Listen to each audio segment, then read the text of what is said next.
Hello बच्चों, welcome to NEET Sarathi and this is Mohit Sharma, biology educator from NEET Sarathi Kota. तो बच्चे crash course में अपना जो है ह्यूमन फिजियोलॉजी चल रहा था, उसमें हम लोग है ना कुछ चैप्टर्स को कंप्लीट कर चुके थे, है ना। जो आज का हमारा लेक्चर है, आज के लेक्चर में हम जो टॉपिक डिस्कस करने वाले हैं उसमें हम लोग डिस्कस करेंगे बच्चे डाइजेशन एंड एब्जॉर्प्शन के बारे में, जो है हम इसमें चर्चा करने वाले हैं।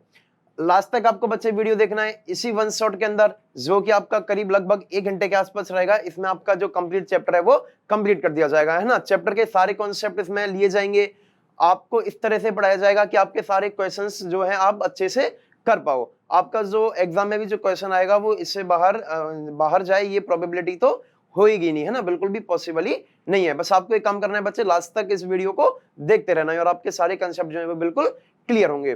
तो बच्चे स्टार्ट करते हैं अपना आज का लेक्चर। आज का टॉपिक जो है अपना वो है डाइजेशन एंड एब्जॉर्प्शन। अगर बच्चे बात करें अपन डाइजेशन के बारे में, तो ये डाइजेशन क्या होता है ना, और ये क्यों जरूरी है, अगर अपन इसके बारे में चर्चा कर रहे हैं तो बच्चे देखो क्या है, आप लोग जो फूड इंटेक करते हो, है ना, आपकी बॉडी को क्या चाहिए, एनर्जी चाहिए। और बॉडी को जो एनर्जी मिल रही है वो हम लोग जानते हैं वो कहां से मिल रही है, फूड से मिल रही है। हमने क्या किया, फूड का इंटेक किया, हम खाना खाते हैं और खाना खाने के बाद में वो खाना बॉडी के अंदर पहुंचने के बाद क्या करेगा, आपको एनर्जी प्रोवाइड करेगा। लेकिन इसमें क्या है कि ये जो आपने खाना खाया और वहां से आपको जो एनर्जी मिलने वाली है, इसके बीच में थोड़ी सी जो है एक प्रॉब्लम रहती है। वो ये है कि जो खाना हम खाते हैं, हम क्या खाते हैं बच्चे, जैसे हमने रोटी खाई, चावल खाए, दाल खाई, हम जो भी खाना खा रहे हैं वो क्या, वो एक कॉम्प्लेक्स फूड रहता है। जैसे उसमें कार्बोहाइड्रेट है बच्चे, प्रोटीन्स हैं, है ना, फैट है। तो ये कॉम्प्लेक्स फॉर्म होती है फूड की, है ना, जो हमें डायरेक्ट जो एनर्जी नहीं मिल पाती है। हमारी बॉडी में जो एनर्जी मिलेगी वो सेल्स के अंदर मिलेगी, ठीक है, रेस्पिरेशन की प्रोसेस से मिलती है। तो ये जो कॉम्प्लेक्स फूड होते हैं वो डायरेक्ट उनको हमारी बॉडी के सेल डायरेक्ट यूज करके एनर्जी प्रोड्यूस नहीं कर पाती। तो इसके लिए पहले हमें क्या करना पड़ता है कि जो कॉम्प्लेक्स फूड का हमने जो इंटेक किया है उनको पहले हम सिंपलेस्ट फॉर्म में कन्वर्ट करते हैं और फिर उस सिंपलेस्ट फॉर्म से ही हमें एनर्जी मिलेगी। तो ये जो हमने इंटेक किया था बच्चे कॉम्प्लेक्स फूड का, किसका हमने इंटेक किया था बच्चे, कॉम्प्लेक्स का इंटेक किया था। अब इस कॉम्प्लेक्स से हमें इसको कन्वर्ट करना पड़ेगा बच्चे इसकी सिंपलेस्ट फॉर्म में, है ना, इसकी सिंपल फॉर्म में इसको कन्वर्ट करना पड़ेगा। तो ये जो कॉम्प्लेक्स से सिंपल फॉर्म में कन्वर्ट करने की जो प्रोसेस है आपके फूड को, इसी को हम लोग बच्चे डाइजेशन के नाम से जानते हैं। यानी कि डाइजेशन क्या है कि जो कॉम्प्लेक्स फूड का हमने इंटेक किया है उसको सिंपलेस्ट फॉर्म में कन्वर्ट करना, यही आपका डाइजेशन कहलाता है, ठीक है बच्चे। और बात करें बच्चे, ये जो डाइजेशन जो है वो आपका एक तो मैकेनिकल प्रोसेस से होगा बच्चे, अगला वो बायोकेमिकल से होगा, है ना। मैकेनिकल बायोकेमिकल मतलब ये क्या कहना चाह रहा है कि आपका जो भी डाइजेशन की प्रोसेस है उसमें आपके फूड को मैकेनिकल यानी कि फिजिकली उसको तोड़ा जाएगा, उसको छोटे छोटे टुकड़ों में तोड़ा जाएगा और उसमें एंजाइम्स वगैरह डाल के केमिकल रिएक्शन यानी कि बायोकेमिकल रिएक्शन से उसको फिर और आगे चल के उसको और डाइजेस्ट किया जाएगा, है ना। यानी कि digestion carried out by digestive system by mechanical and biochemical method. यानी कि इसमें बच्चे आपके मैकेनिकल मेथड भी यूज होंगे और इसमें आपके बायोकेमिकल मेथड भी यूज होंगे। बोले यहां तक की बात क्लियर है कि नहीं है। हमने डाइजेशन देख लिया, क्या होता है बच्चे, डाइजेशन क्या है, कॉम्प्लेक्स फूड को सिंपल में कन्वर्ट करना। कॉम्प्लेक्स खाया है, सिंपल से एनर्जी निकलेगी तो कॉम्प्लेक्स से सिंपल में कन्वर्ट किया, यही आपका डाइजेशन है। हमारे डाइजेस्टिव सिस्टम के अंदर डाइजेशन होता है, हमारी बॉडी के अंदर एक सिस्टम है ना बच्चे, या आप लोग देखो हमारी बॉडी के पास डिफरेंट फंक्शंस को परफॉर्म करने के लिए डिफरेंट ऑर्गन सिस्टम्स हैं, जैसे respiratory system for exchange of gases, excretory system for the removal of excretory waste product, है ना। इसी तरह से डाइजेशन के लिए भी एक ऑर्गन्स का ग्रुप है जिसको हम लोग एक सिस्टम बोलते हैं, ऑर्गन सिस्टम बोलते हैं, जो है हमारा डाइजेस्टिव सिस्टम, ठीक है बच्चे। आगे चलते हैं। अगर हम बात करें बच्चे अपने जो खाना खाते हैं उसके साथ में जो वाटर की बात करें ना, हम वाटर का भी इंटेक करते हैं, पानी भी पीते हैं, तो जो वाटर अंदर जाके बच्चे जो इंपॉर्टेंट रोल प्ले करता है वो आपका करता है एक तो डिहाइड्रेशन को प्रिवेंट करने में, यानी कि जो वाटर का जो मेन रोल होता है बच्चे वो होता है आपका डिहाइड्रेशन को प्रिवेंट करने में और उसमें कुछ मिनरल वगैरह बॉडी को प्रोवाइड करने में। ये जो आपका क्या है बच्चे, आपका वाटर का रोल है ना। चलो आगे बढ़ते हैं, इसके आगे की कहानी देखते हैं। अब बच्चे अगर बात करते हैं हम डाइजेशन के बारे में, तो नेचर में क्या है, हमें जो है 2 तरह के डाइजेशन देखने को मिलते हैं। हमारी बॉडी के अंदर क्या बच्चे, मिलियंस ऑफ सेल्स प्रेजेंट है, जितने भी लिविंग ऑर्गेनिजम्स हैं इस दुनिया में उन सबके पास क्या बच्चे, सेल्स प्रेजेंट है। तो इसी के बेसिस पे, सेल्स के बेसिस पे जो डाइजेशन है वो हमें 2 तरह का देखने को मिल जाता है। एक ऐसा डाइजेशन होता है बच्चे जो सेल के बाहर है ना, और एक कैसा डाइजेशन होता है जो सेल के अंदर ही हो जाता है। यानी या तो आप फूड का डाइजेशन आप सेल के बाहर कर रहे हो या उस फूड का डाइजेशन बच्चे आप सेल के अंदर कर रहे हो। अगर आपने डाइजेशन किया है सेल के बाहर तो ये कहलाता है आपका एक्स्ट्रा सेलुलर डाइजेशन, यानी कि एक्स्ट्रा सेलुलर मतलब सेल के बाहर।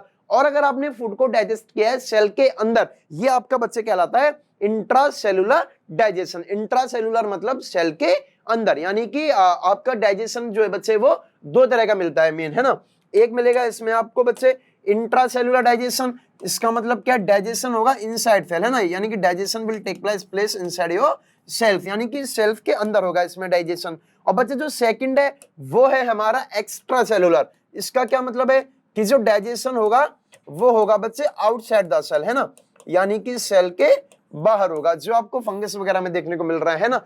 यानी कि सेल के अंदर डाइजेशन है बच्चे तो वो आपका क्या है, इंट्रा सेलुलर। अगर सेल के बाहर है तो वो क्या है आपका एक्स्ट्रा सेलुलर। जैसे हमारी भी बॉडी देखें बच्चे तो हमारी बॉडी में भी सेल के बाहर चल रहा है ल्यूमेन में, यानी एलिमेंट्री कैनाल जो है उसके ल्यूमेन में आपका डाइजेशन चल रहा है, सेल के बाहर चल रहा है। तो सेल के और अंदर हो रहा है डाइजेशन या बाहर हो रहा है, इसके बेसिस पे दो तरह का डाइजेशन। डाइजेशन क्या होता है ये बात क्लियर है बच्चे, है ना। और डाइजेशन का मतलब क्या है ये बात क्लियर है। टाइप्स ऑफ डाइजेशन क्लियर है, डाइजेशन क्लियर हुआ बच्चे, टाइप्स ऑफ डाइजेशन क्लियर हुआ, ये सारी चीजें जो हमने डिस्कस कर ली हैं। आगे बढ़ते हैं, नेक्स्ट टॉपिक है बच्चे ह्यूमन डाइजेस्टिव सिस्टम।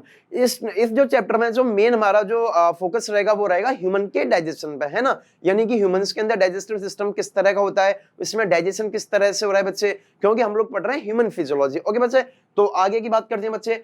अगर हम बात करें ह्यूमन डाइजेस्टिव सिस्टम के बारे में तो जो हमारा पूरा डाइजेस्टिव सिस्टम है, डाइजेस्टिव सिस्टम का मतलब है अ ग्रुप ऑफ ऑर्गन्स जो आपके डाइजेशन में हेल्प कर रहा है। यानी कि कई सारे ऑर्गन्स ने मिलकर एक सिस्टम बनाया है और वही सिस्टम क्या करेगा आपके डाइजेशन में, फूड के डाइजेशन में आपकी मदद करने वाला है, यानी कि जो आपके डाइजेशन के लिए रिस्पॉन्सिबल है उसको आप क्या कह रहे हो बच्चे, डाइजेस्टिव सिस्टम कह रहे हो। अब डाइजेस्टिव सिस्टम के अंदर मेनली हमें दो चीज देखने को मिलती है बच्चे, एक है अपना डाइजेस्टिव ट्रैक्ट एलिमेंट्री कैनाल और सेकंड है हमारी ग्लैंड्स, है ना बच्चे।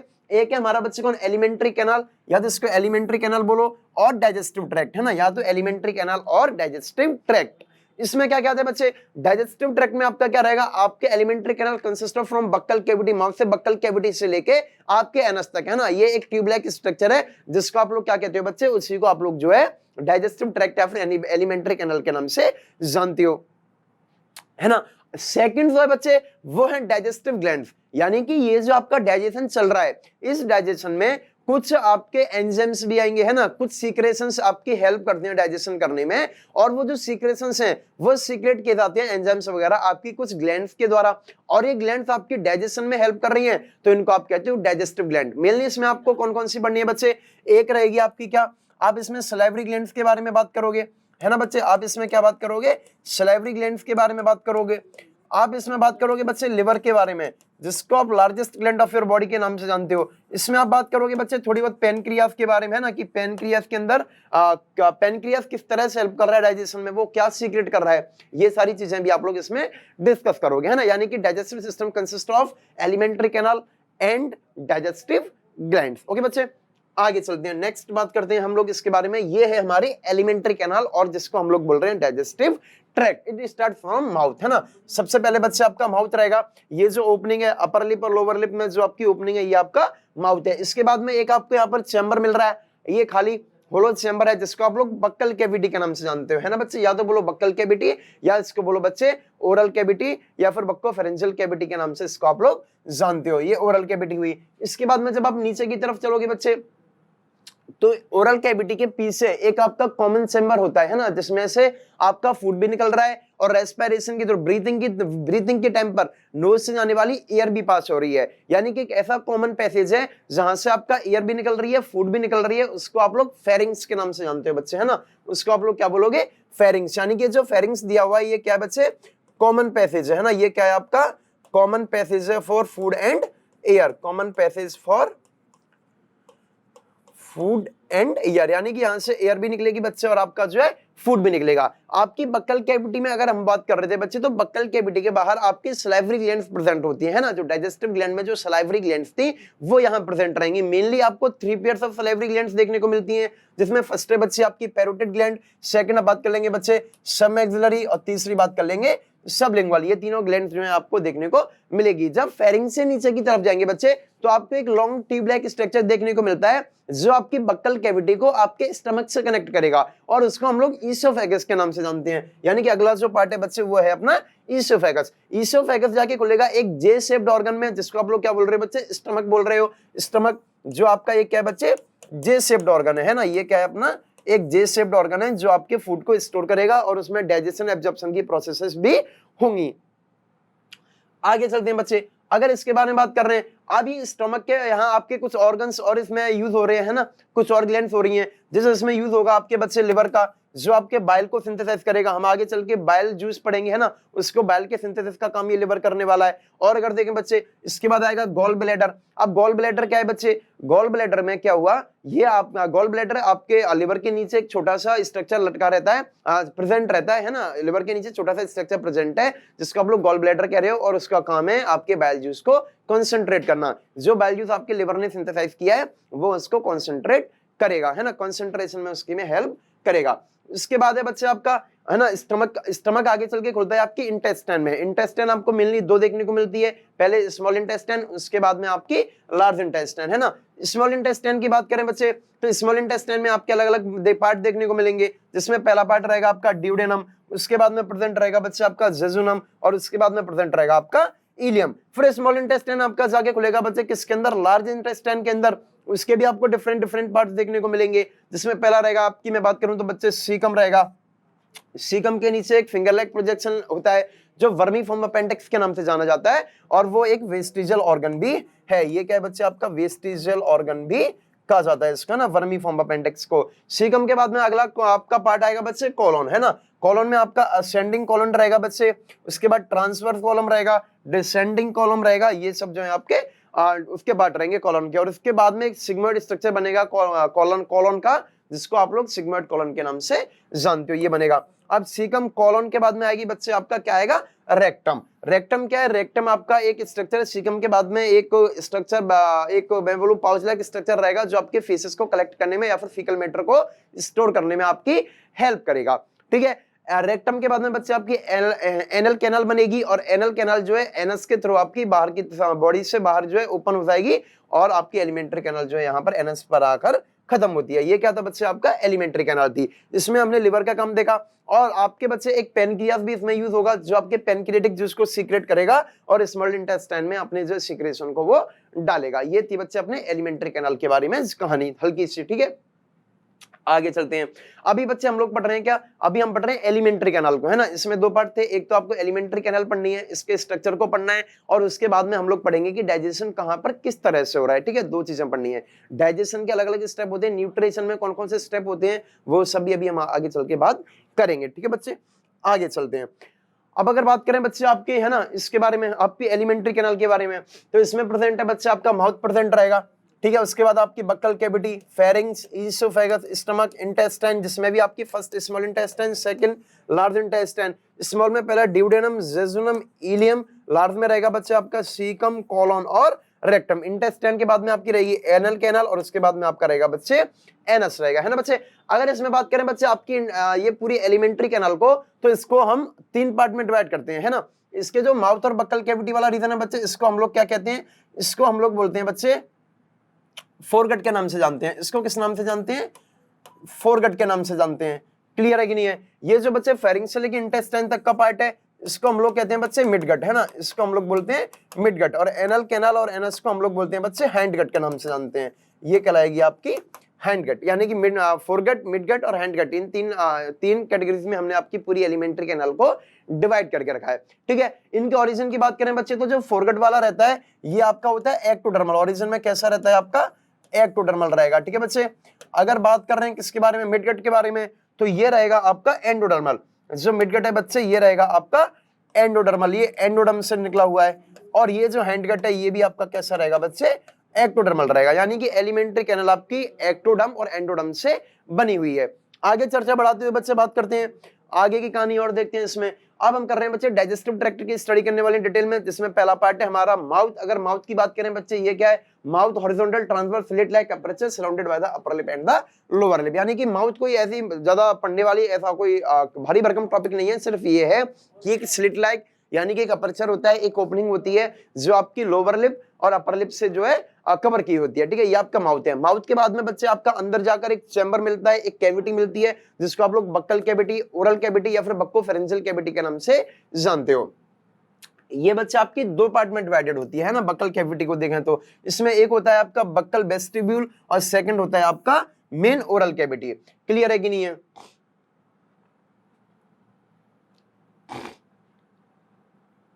ठीक है बच्चे, अगर बात करें बच्चे इसके दो पार्ट है मेन। पहला है आपका कौन सा, बक्कल वेस्टिब्यूल, सेकंड है आपका मेन ओरल कैविटी। अगर हम बात करें अपनी बक्कल कैविटी में, तो बच्चे जो आपकी जो है ना जम्स हैं, जो आपके टीथ हैं और जो आपके चिक्स हैं, है ना, गाल और दांतों के बीच में ये जो स्पेस है, गम्स के बीच में और गालों के बीच में जो स्पेस है, उसको हम लोग बोलते हैं बच्चे बक्कल वेस्टिब्यूल के नाम से।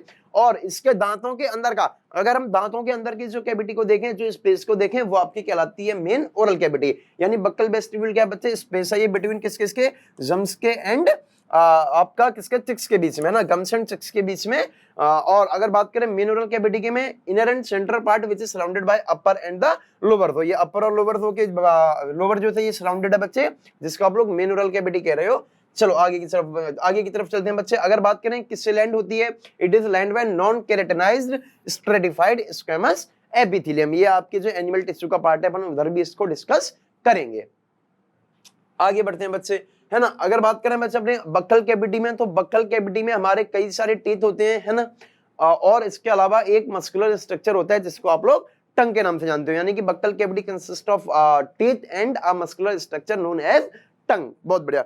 आगे की तरफ बच्चे बात करें अगर इसके बारे में, तो जो पहला पार्ट, अगर देखो बक्कल कैविटी को बच्चे देखते हैं, तो बक्कल कैविटी में क्या होता है, आपका जो ऊपर वाला हिस्सा है एक नीचे वाला हिस्सा है, ठीक है। यानी बक्कल कैविटी में अगर मैं बात करूं बच्चे, तो इसमें आपको मेनली तीन चीज देखने को मिल रही है। ये जो बक्कल कैविटी था, इसमें आपको तीन चीजें, एक तो आपकी होगी बच्चे रूफ, है ना, आपका रूफ बनाएगा आपका पैलेट। कौन बनाएगा बच्चे, पैलेट बनाएगा। सेकंड है आपका फ्लोर, आपके फ्लोर को बच्चे कौन बनाएगा, आपकी टंग बनाएगी। फ्लोर को कौन बनाएगा बच्चे, टंग बनाएगा। अगली चीज है आपकी बाउंड्री, है ना, बक्कल कैविटी की बाउंड्री जो आपके टीथ के द्वारा की जाती है ना। अगर आप अंदर की बात कर रहे हो मेन ओरल कैविटी की, तो टीथ के द्वारा, और अगर आप पूरी बक्कल कैविटी की बात करो, यानी कि उसमें जो है आप टीथ के बाहर वाला भी हिस्सा ले रहे हो, तो चिक्स और टीथ के बाहर वाला भी बीच वाला भी हिस्सा ले रहे हो, जिसको आप लोग बच्चे बक्कल वेस्टिब्यूल के नाम से जान रहे थे, तो फिर आप बोलोगे कि सराउंडेड बाय द चिक्स, है ना। ये आपकी कहानी थी।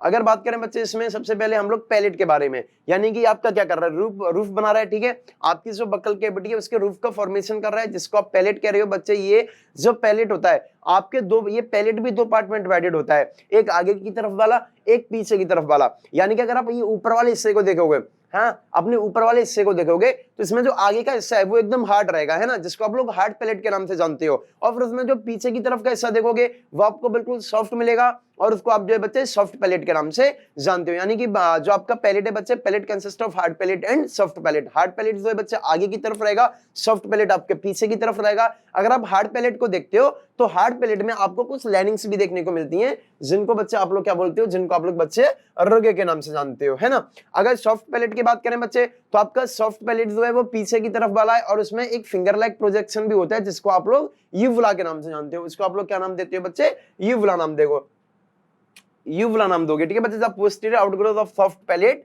Finger like process called as uvula और वेलम पैलेटाई। इसको इस नाम से आप लोग जानोगे बच्चे, जो आपका क्या करेगा, जो आपके फूड को जो है आपकी नेसल पैसेज में एंटर करने से प्रिवेंट करेगा ड्यूरिंग स्वेलविंग ऑफ फूड। ये सारी कहानी है बच्चे, ठीक है। अगर बात करें हार्ड पैलेट की, तो एंटीरियर पार्ट है made up of maxilla and palatine bone. In humans transverse ridges are present known as palatine rugae, ठीक है बच्चे।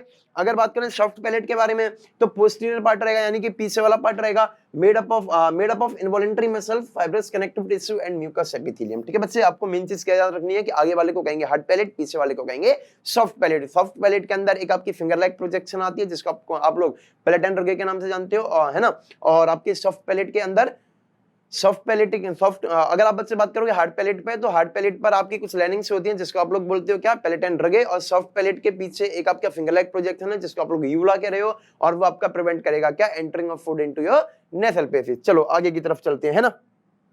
अगर ये डायग्राम देखो बच्चे, तो इसमें ये देखो, ये जो सॉफ्ट पैलेट का ये जो फिंगर लाइक प्रोजेक्शन है, जो ये आपका क्या कहला रहा है बच्चे, यूवुला कहला रहा है ना।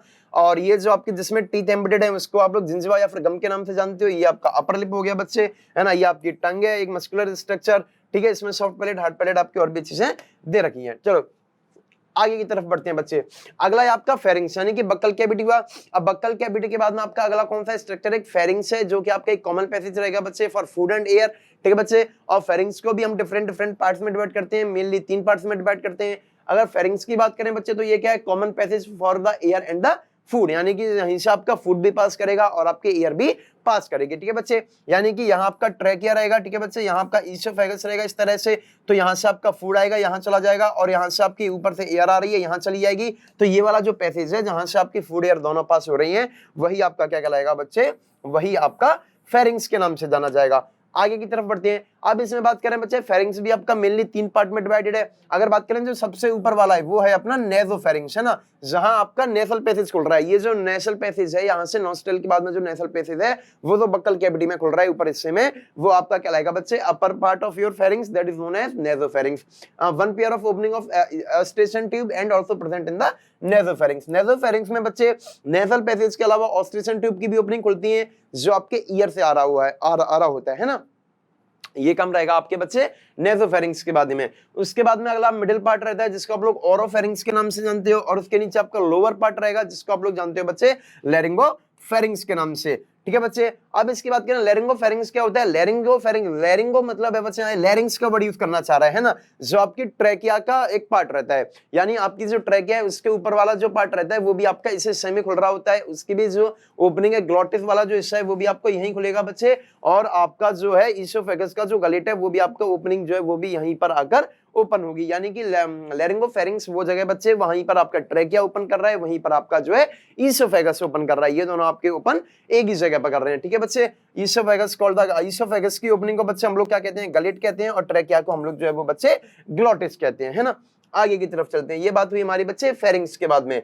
अगर और फेरिंग्स से आगे की तरफ चलते हैं बच्चे, अब ये बक्कल कैविटी की और बात करें तो बक्कल कैविटी में क्या प्रेजेंट है आपका, एक टंग प्रेजेंट थी और टीथ प्रेजेंट थे। अगर बच्चे टंग के बारे में बात करें तो टंग जो है आपका एक मस्कुलर स्ट्रक्चर है, ठीक है, जो आपका पीछे की तरफ जो है वो फ्यूज्ड रहता है हायोइड बोन से, और आगे की तरफ देखें तो बच्चे वो जो है फ्री रहेगा। यानी कि आपकी जो टंग है वो पीछे फ्यूज्ड रहेगी हायोइड बोन से, और आगे की तरफ ये जो है आपकी फ्री रहेगी। टंग का काम बच्चे एक तो आप लोग बोल रहे हो स्पीकिंग में हेल्प करती है, इसके अलावा इस पर कुछ क्या बच्चे प्रेजेंट होते हैं, इस पर कुछ पेपिलास प्रेजेंट होते हैं, और वो पेपिला के ऊपर प्रेजेंट होते हैं कुछ टेस्ट वर्ड, जो आपको टेस्ट को डिटेक्ट करने में आपकी हेल्प करते हैं, ठीक है बच्चे। आपकी टंग जो है आगे की तरफ से फ्री है, लेकिन ये जो है नीचे, अगर आप इसको टंग को देखोगे तो वो नीचे आपके लोअर जो पर एक स्किन से कनेक्टेड होती है, और स्किन को ही हम लोग बच्चे क्या बोलते हैं, उसी को हम लोग फ्रेनुलम लिंग्वी के नाम से जानते हैं, ठीक है बच्चे। अगर टंग की बात करें तो मस्कुलर फ्रेड स्ट्रक्चर है, फ्लैशी है ना structure on the floor of oral cavity. Anterior part बच्चा आपका फ्री रहता है,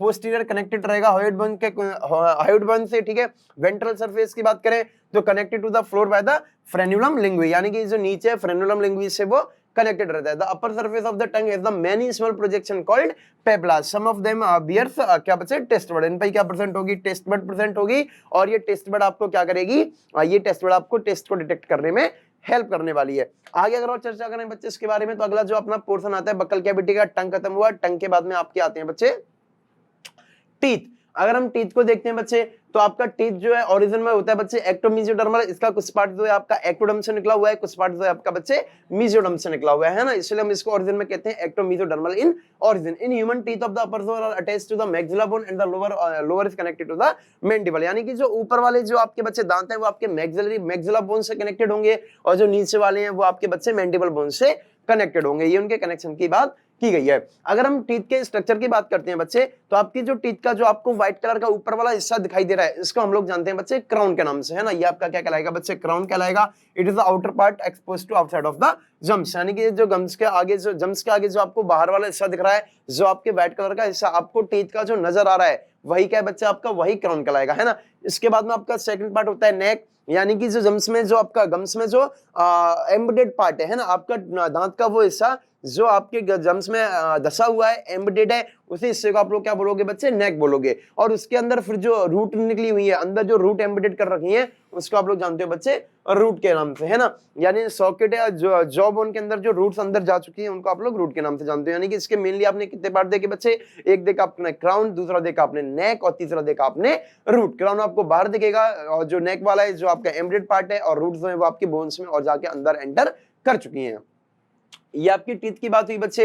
ये जो टीथ होता है बच्चे, ये जो इसका टीथ का जो बाहर वाला हिस्सा था जो आपको दिखाई दे रहा है ना, ये एक बहुत हार्डेस्ट पार्ट से बना हुआ होता है, जिसको आप लोग इनेमल के नाम से जानते हो। इनेमल जो बच्चे हम लोग जानते हैं, ये one of the hardest substance of animal kingdom, है ना। एनिमल किंगडम का ये सबसे ज्यादा हार्डेस्ट जो है पार्टिकल और या फिर सब्सटेंस इसको माना जाता है ना बच्चे। आगे चलते हैं। Crown part of the tooth is made up of the very hard substance called the enamel, जिसको आप लोग इनेमल कहते हो। It is the hardest material of animal kingdom, यानी कि पूरे सभी एनिमल्स में सबसे ज्यादा हार्ड मिलने वाला जो सब्सटेंस है वो आपका इनेमल है। इनेमल बच्चे आपका ओरिजिन में होगा ectodermal, secreted by the ameloblast cell, यानी कि आपसे ये बात कर रहे हैं बच्चे, एक स्पेशल टाइप के सेल होते हैं जिनको आप लोग अमीलोब्लास्ट सेल कहते हो, और यही क्या करते हैं, आपके इनेमल को सीक्रेट करते हैं। Remaining part of the teeth is mesodermal in origin, dent and main part of the tooth produced by the odontoblast cell. इसके इनेमल के नीचे बच्चे आपका जो सेकंड पार्ट होता है उसको आप लोग कहते हो डेंटाइन, और डेंटाइन जो सीक्रेट होता है बच्चे वो आपका ओडोंटोब्लास्ट सेल के द्वारा होता है। यानी कि ऊपर इनेमल, इनेमल के अंदर आपका प्रेजेंट होगा बच्चे डेंटाइन, और उसके अंदर भी आप जाओगे तो आपको मिलेगी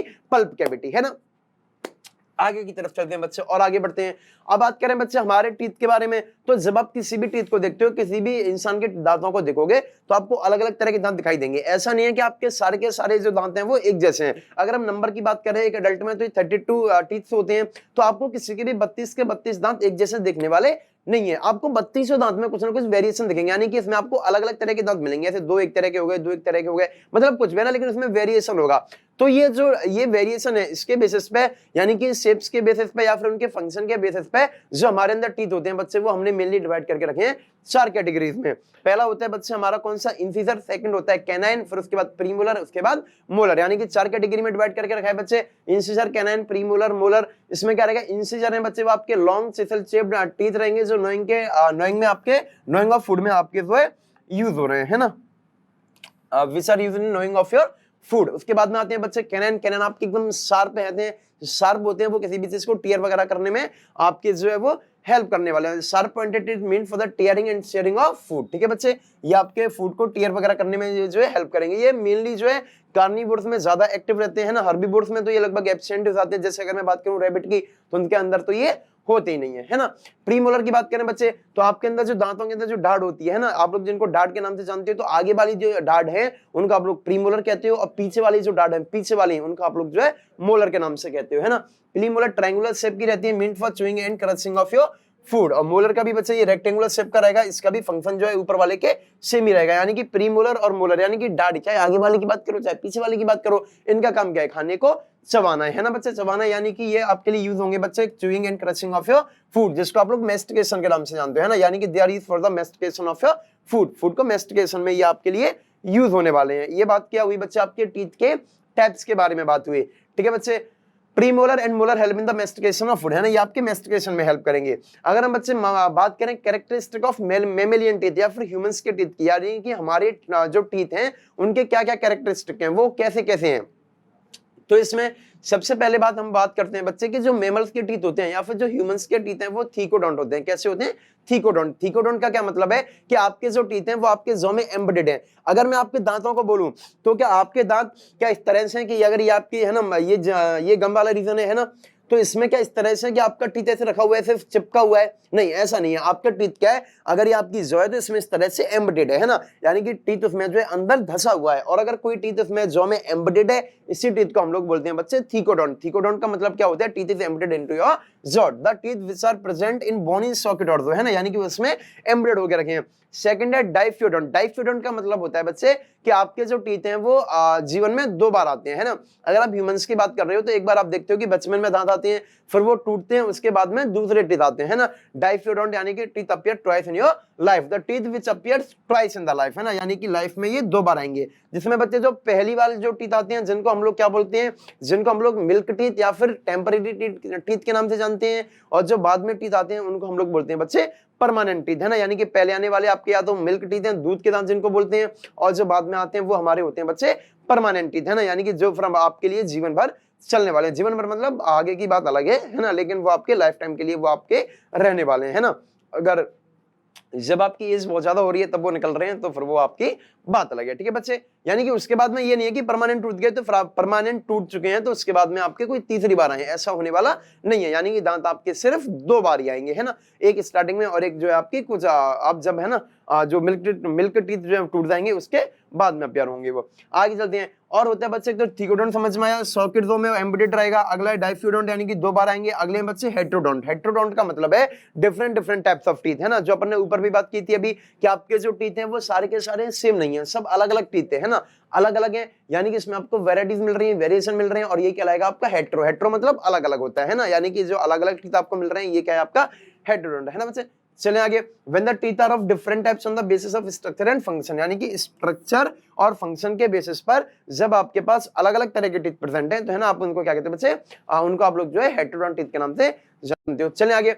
note in human all the premolar and last molar teeth are monophyodont teeth. हाँ जी, ये इन्होंने बहुत अच्छी बात बोली है बच्चे कि आपके अंदर जो, एक तो मैं बात कर रहा हूं बच्चे प्रीमोलर की और एक बात कर रहा हूं लास्ट मोलर की, यानी कि एक तो प्रीमोलर सारे के सारे प्रीमोलर और लास्ट वाले मोलर ये जो हैं ये आपके मोनोफियोडोंट होते हैं, यानी कि ये जीवन में सिर्फ एक ही बार आते हैं। बाकी के टीथ जो हैं आपके जो हैं बच्चे वो आएंगे 2 बार, लेकिन ये टीथ आपके सिर्फ आएंगे 1 बार। आपके अंदर बच्चे 20 टीथ जो होते हैं वो होते हैं डाइफ्यूडोंट, और 12 जो टीथ होते हैं वो होते हैं आपके मोनोफियोडोंट, यानी कि आपके बॉडी के अंदर भी 12 दांत ऐसे हैं जो सिर्फ 1 बार आते हैं, है ना। आगे चलते हैं, आगे बढ़ते हैं बच्चे। अब बात करते हैं डेंटल फार्मूला की, है ना। डेंटल फार्मूला का मतलब क्या है कि आपके दांतों में कितने तरह के दांत हैं और वो कितने कितने नंबर में, है ना। जैसे आपने 4 तरह के दांत बोले तो 4 में कितने दांत कितने तरह के हैं, है ना। इसी के बेसिस पे आप लोग क्या बनाते हो, एक डेंटल फार्मूला बनाते हो। अगर बच्चे हम लोग बात करते हैं बच्चे, अगर बच्चे का है ना जब उसमें मिल्क टीथ प्रेजेंट है तो इसका डेंटल फार्मूला हम लोग क्या बोलते हैं बच्चे, इसके अंदर इंसिजर होते हैं 2। इंसिजर कितने होंगे बच्चे, 2। कैनाइन होगा 1, इसमें प्रीमोलर होते ही नहीं है, प्रीमोलर एब्सेंट है, और उसके बाद में आपके मोलर आएंगे 2। इसका फॉर्मूला जो बनता है वो बनता है 2102/2102, है ना। इसको इसलिए अपन मल्टीप्लाई बाय 2 भी कर देते हैं। अब ये कैसे किया है, देखो 2102, यानी कि आपको पहले क्या करना है बच्चे, अपनी इसको बक्कल के बड़ी जो है टीथ को 2 हिस्सों में डिवाइड कर लो, एक इधर वाला एक इधर वाला, एक राइट वाला एक लेफ्ट वाला, ठीक है बच्चे, एक राइट वाला एक लेफ्ट वाला। अभी सिर्फ राइट वाले को देखो, तो राइट वाले में अब आप ऊपर वाले को देखो, राइट में क्या देखना है आपको, ऊपर वाला, तो इसमें 2 रहेंगे आपके इंसिजर, ठीक है बच्चे, 2 क्या रहेंगे आपके इंसिजर रहेंगे। अभी चाइल्ड की बात कर रहे हैं ना, बच्चे की बात कर रहे हैं, ठीक है, जिसमें भी मिल्क टीथ हैं, तो इसमें 2 रहेंगे आपके इंसिजर, उसके बाद में एक आएगा कैनाइन, उसके बाद में 2 प्रीमोलर तो है ही नहीं, और फिर उसके बाद में क्या आएंगे बच्चे, आपके फिर डायरेक्ट आएंगे मोलर, और मोलर भी आपके 2 निकलेंगे, यानी कि एक तो आपके 2, फिर 1, फिर प्रीमोलर है ही नहीं, फिर 2 मोलर, तो 2 आपके क्या हुए बच्चे इंसिजर हुए, 1 हुए आपके कैनाइन, 3 और 2 हो रहे हैं आपके मोलर, यानी कि टोटल 5 हैं। एक तरफ आपके 5 हैं। अब मैंने अपॉन में 2102 लिखा है, यानी कि ये 2102 ऊपर और 2102 नीचे, ठीक है, और अगर ये जितने इधर हैं उतने इधर होंगे तो फिर मैंने मल्टीप्लाई कर दिया 2 से, यानी कि फॉर्मूला ऐसे क्यों रिप्रेजेंट किया है, 2102 का मतलब ये वाला हिस्सा, नीचे वाले 2102 का मतलब ये वाला हिस्सा, और मल्टीप्लाई 2 से किया तो फिर इधर का भी इसमें ऐड हो जाएगा, ठीक है बच्चे। टोटल टीथ कितने हैं बच्चे, यानी कि एक ऊपर आपकी 5 हैं, फिर नीचे भी 5 और 10 हो गए, और मल्टीप्लाई करोगे तो टोटल आप क्या चाहेंगे 20, यानी कि चाइल्ड के अंदर बच्चे जो 20 जो आपको टोटल टीथ मिलते हैं वो आपको 20 मिलते हैं नंबर में, ठीक है। और ये 20 अभी आपके टूट जाएंगे, तो फिर ये जब सेकंड टाइम भी आएंगे तो ये हो गए आपके डाइफ्यूडोंट। इसलिए मैंने आपको बोला कि ह्यूमंस के अंदर 20 टीथ होते हैं बच्चे डाइफ्यूडोंट, और बच्चे हुए 12 होते हैं आपके मोनोफ्यूडोंट, ठीक है। अगर बात करते हैं फिर अपन जो बच्चे अडल्ट के बारे में, है ना, जिसके अंदर 32 टीथ है, तो उनका फॉर्मूला क्या होता है बच्चे, उनका फॉर्मूला होता है आपका बच्चे 2123/2123, है ना, फिर मल्टीप्लाई 2 कर देना है तो आपके टोटल नंबर ऑफ टीथ आपके लिए निकल के आ जाएंगे। ये कैसे, देखो 2 इंसिजर, अभी अडल्ट है तो इसके अंदर तो सारे टीथ होंगे, कोई भी एब्सेंट होने वाला नहीं है। तो देखो ये इंसिजर और कैनाइन तो आपके बच्चे के जैसे ही है, उसके अंदर भी थे, आपके अंदर भी है। इसमें डिफरेंस क्या आया कि उसके अंदर प्रीमोलर एब्सेंट थे, लेकिन आपके अंदर 2 मोलर आ चुके हैं, ठीक है बच्चे, और एक आपका सॉरी आपके अंदर 2 प्रीमोलर आ चुके हैं, और एक आपका लास्ट वाला मोलर जो उसमें एब्सेंट था वो भी आ चुका है ना। यहाँ देखो, यहाँ 0 0 यानी कि प्रीमोलर एब्सेंट है, लेकिन यहाँ 2 2 है ना, यानी कि प्रीमोलर भी 2 आ गए हैं। यहाँ मोलर 2 हैं, यहाँ मोलर 3 है, यानी कि एक एक्स्ट्रा मोलर भी आया है, यानी कि एक साइड में आपके 3 दांत एक्स्ट्रा बढ़ रहे हैं, 2 ये 1 ये 3 ऊपर 3 नीचे 6 और 6 इधर बढ़ गए, तो टोटल कितने बढ़ गए आपके 12 बढ़ गए। ये 12 दांत आपके बचपन में नहीं आए थे, सिर्फ अडल्ट टाइम में आए हैं, इसलिए आपने बोला बच्चे ये आपके मोनोफियोडोंट होंगे, यानी कि ये 2 बार ना आकर सिर्फ 1 बार आते हैं जीवन में। आगे चर्चा करते हैं बच्चे, ये आपका क्या था, ये आपके थे बच्चे डेंटल फार्मूला चाइल्ड का 2102/2102 और बच्चे जो अडल्ट है उसका होता है 2123/2123 है ना। इसमें आप दांतों को भी देख सकते हो बच्चे, ये 2 आपके इंसिजर हैं, फ्री आपका कैनाइन है तीसरा, फिर आपके प्रीमोलर रहेंगे ये 2 और फिर उसके बाद में आपके जो है 3 ये क्या रहेंगे बच्चे मोलर रहेंगे। ये जो आपका लास्ट वाला मोलर है इसको आप लोग विजडम टीथ के नाम से भी जानते हो, इसको क्या बोलते हो आप लोग विजडम टीथ के नाम से जानते हो है ना बच्चे, अकल डाढ़ बोलते हो जिसको आप लोग है ना, अकल की डाढ़ है ना, ये विजडम टूथ के नाम से जाना जाता है। आगे बात करते हैं बच्चे, टीथ के अलावा आपके है ना बकल कैविटी के बाहर कुछ ग्लैंड्स प्रेजेंट थी जो आपके सलाइवा को सीक्रेट करने में हेल्प कर रही है। ये जो आपके मुंह में जो लार प्रेजेंट होती है ना इसको आप लोग सलाइवा कहते हो और इसको सीक्रेट करने वाली ग्लैंड्स को आप लोग जो बच्चे सलाइवरी ग्लैंड्स कहते हो। मेनली आपकी बॉडी में 3 सलाइवरी ग्लैंड्स प्रेजेंट होती हैं, जिसमें पहली आपकी बच्चे पैरोटिड, सेकंड है आपकी सबमैक्सिलरी और सबमैंडिबुलर और उसके बाद है आपकी सबलिंगुअल। अगर इनकी बात करें बच्चे तो जो पैरोटिड है वो आपकी होती है बच्चे in front of your ears या चिक्स है ना, यानी कि ये आपके चिक्स और ईयर्स के चिक्स और ईयर्स के फ्रंट पे आगे प्रेजेंट होगी गालों में, ठीक है बच्चे। बात करते हैं अगर हम लोग बच्चे सबमैक्सिलरी के, तो सबमैक्सिलरी होता है at the junction of lower and upper जो, यानी कि जहां आपकी अपर जो और लोअर जो मिल रही हैं उसी जंक्शन पर प्रेजेंट होगी आपकी सबमैक्सिलरी। सबलिंगुअल की बात करते हैं बच्चे, तो सबलिंगुअल होती है आपकी टंग के नीचे है ना, यानी कि टंग के नीचे यहां प्रेजेंट होगी आपकी सबलिंगुअल। ये क्या हुई आपकी तीनों ग्लैंड्स की बच्चे पोजीशन के बारे में बात की गई। अगर साइज की बात करें बच्चे, सबसे बड़ी होती है आपकी लार्जेस्ट, सबसे बड़ी होती है आपकी पैरोटिड, सबसे छोटी होती है आपकी सबलिंगुअल और बीच की मीडियम साइज की होती है आपकी सबमैक्सिलरी। अब ये बच्चे जो हैं ये जो आपकी ग्लैंड्स हैं ये एक्सोक्राइन है। एक्सोक्राइन मतलब इनका जो सीक्रेशन है वो एक डक्ट के थ्रू ले जाएगा आपकी बकल कैविटी के अंदर। इनका जो सीक्रेशन डाला जा रहा है वो किस तरह डाला जाएगा बच्चे, वो डक्ट के थ्रू डाला जाएगा है ना, यानी ग्लैंड्स ने सीक्रेट किया सब्सटेंस को, अब इसको डक्ट लेके जाएगी और डक्ट जो है आपको छोड़ देगी कहां पर, बक्कल कैविटी में आपके सीक्रेशन को छोड़ देगी। कौन से ग्लैंड के सीक्रेशन को बच्चे कौन सी डक्ट लेके जा रही है अगर इसकी बात करें तो पैरोटिड ग्लैंड के बच्चे सीक्रेशन को लेके जाती है आपकी स्टेनसेंस डक्ट।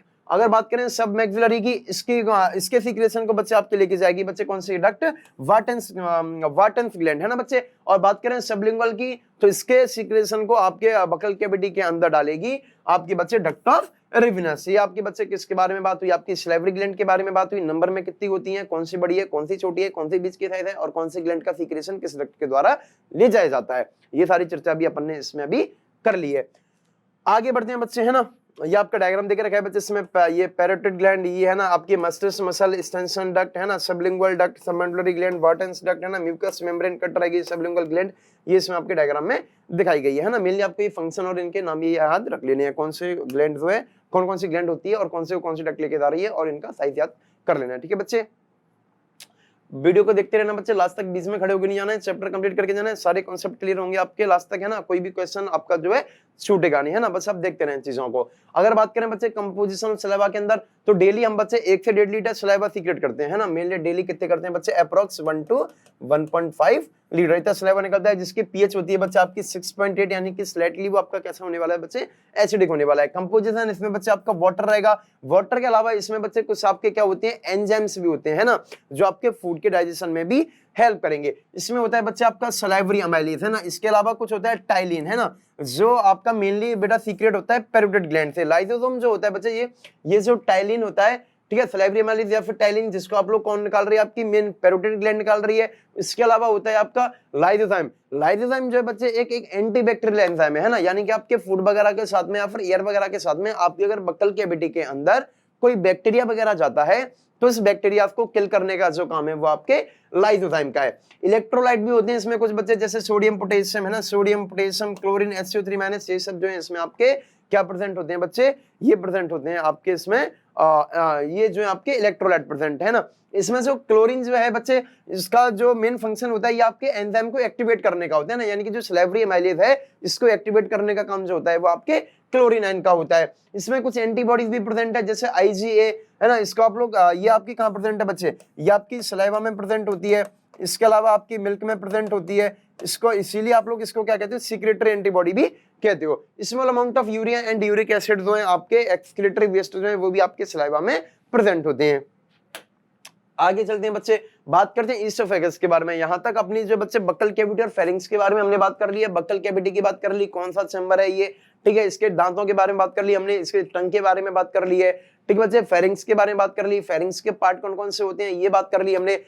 अब फेरिंग्स के अंदर क्या होता है, फेरिंग्स के बाद क्या होता है बच्चे, फेरिंग्स के बाद जो है आपका एक ट्यूबुलर स्ट्रक्चर निकलता है। उस ट्यूबुलर स्ट्रक्चर जो आपका बक्कल कैविटी को कनेक्ट करेगा आपके स्टमक से, उसी को आप लोग बच्चे क्या बोलते हो, ईसोफेगस के नाम से जानते हो, है ना। तो अगला टॉपिक जो हम लेने वाले हैं बच्चे, ईसोफेगस। ईसोफेगस एक आपका thin long simple uniform tube like structure होता है जो नीचे की तरफ जाएगा, वो डायफ्राम से निकलते हुए आपके स्टमक में जाकर खुल जाएगा and opens into your stomach. ये सिर्फ इसमें कोई ज्यादा खास बात नहीं है बच्चे। अगर बात करें हम ईसोफेगस के बारे में, तो ईसोफेगस के बारे में कोई डाइजेस्टिव ग्लैंड प्रेजेंट नहीं होती है, उसमें सिर्फ म्यूकस ग्लैंड होती है। यानी कि ईसोफेगस बच्चे कोई डाइजेस्टिव एंजाइम वगैरह का सिक्रेशन नहीं करता, ठीक है बच्चे। यानी कि ईसोफेगस में कोई भी डाइजेशन नहीं होगा, इसमें सिर्फ म्यूकस प्रेजेंट रहेगा, म्यूकस ग्लैंड प्रेजेंट रहेंगी, और वो म्यूकस क्या करेगा, आपकी जो ईसोफेगस है उसमें ल्यूब्रिकेशन का काम करेगा, ताकि आपका फूड जो है आसानी से नीचे की तरफ जा सके। इसमें बच्चे कॉन्ट्रैक्शन रिलैक्सेशन की प्रोसेस होती है, इस तरह से है ना, एक वेव लाइक कॉन्ट्रैक्शन जनरेट होती है जिससे आपका फूड नीचे की तरफ जाता है। एलिमेंट्री कैनाल में ये जो वेव लाइक कॉन्ट्रैक्शन है, इसी को हम लोग कहते हैं पेरिस्टाल्टिस, है ना, या फिर पेरिस्टाल्टिक मूवमेंट के नाम से इसको जाना जाता है। पेरिस्टाल्टिस मूवमेंट से आपकी ईसोफेगस में भी आपको देखने को मिलती है। इसके बाद अपन बात करते हैं बच्चे, इसके बाद आपका अगला जो टॉपिक है ईसोफेगस के बाद में जो एलिमेंट्री कैनाल में आ रहा है, वो है हमारा स्टमक, है ना बच्चे। स्टमक जो है बच्चे आपका एक जे शेप्ड ऑर्गन होता है, एक widest part of your alimentary canal. जी हाँ बच्चे, widest part of your alimentary canal, यानी एलिमेंट्री कैनाल का जो सबसे वाइडेस्ट पार्ट है वो आपका कौन है बच्चे, वो आपका स्टमक है।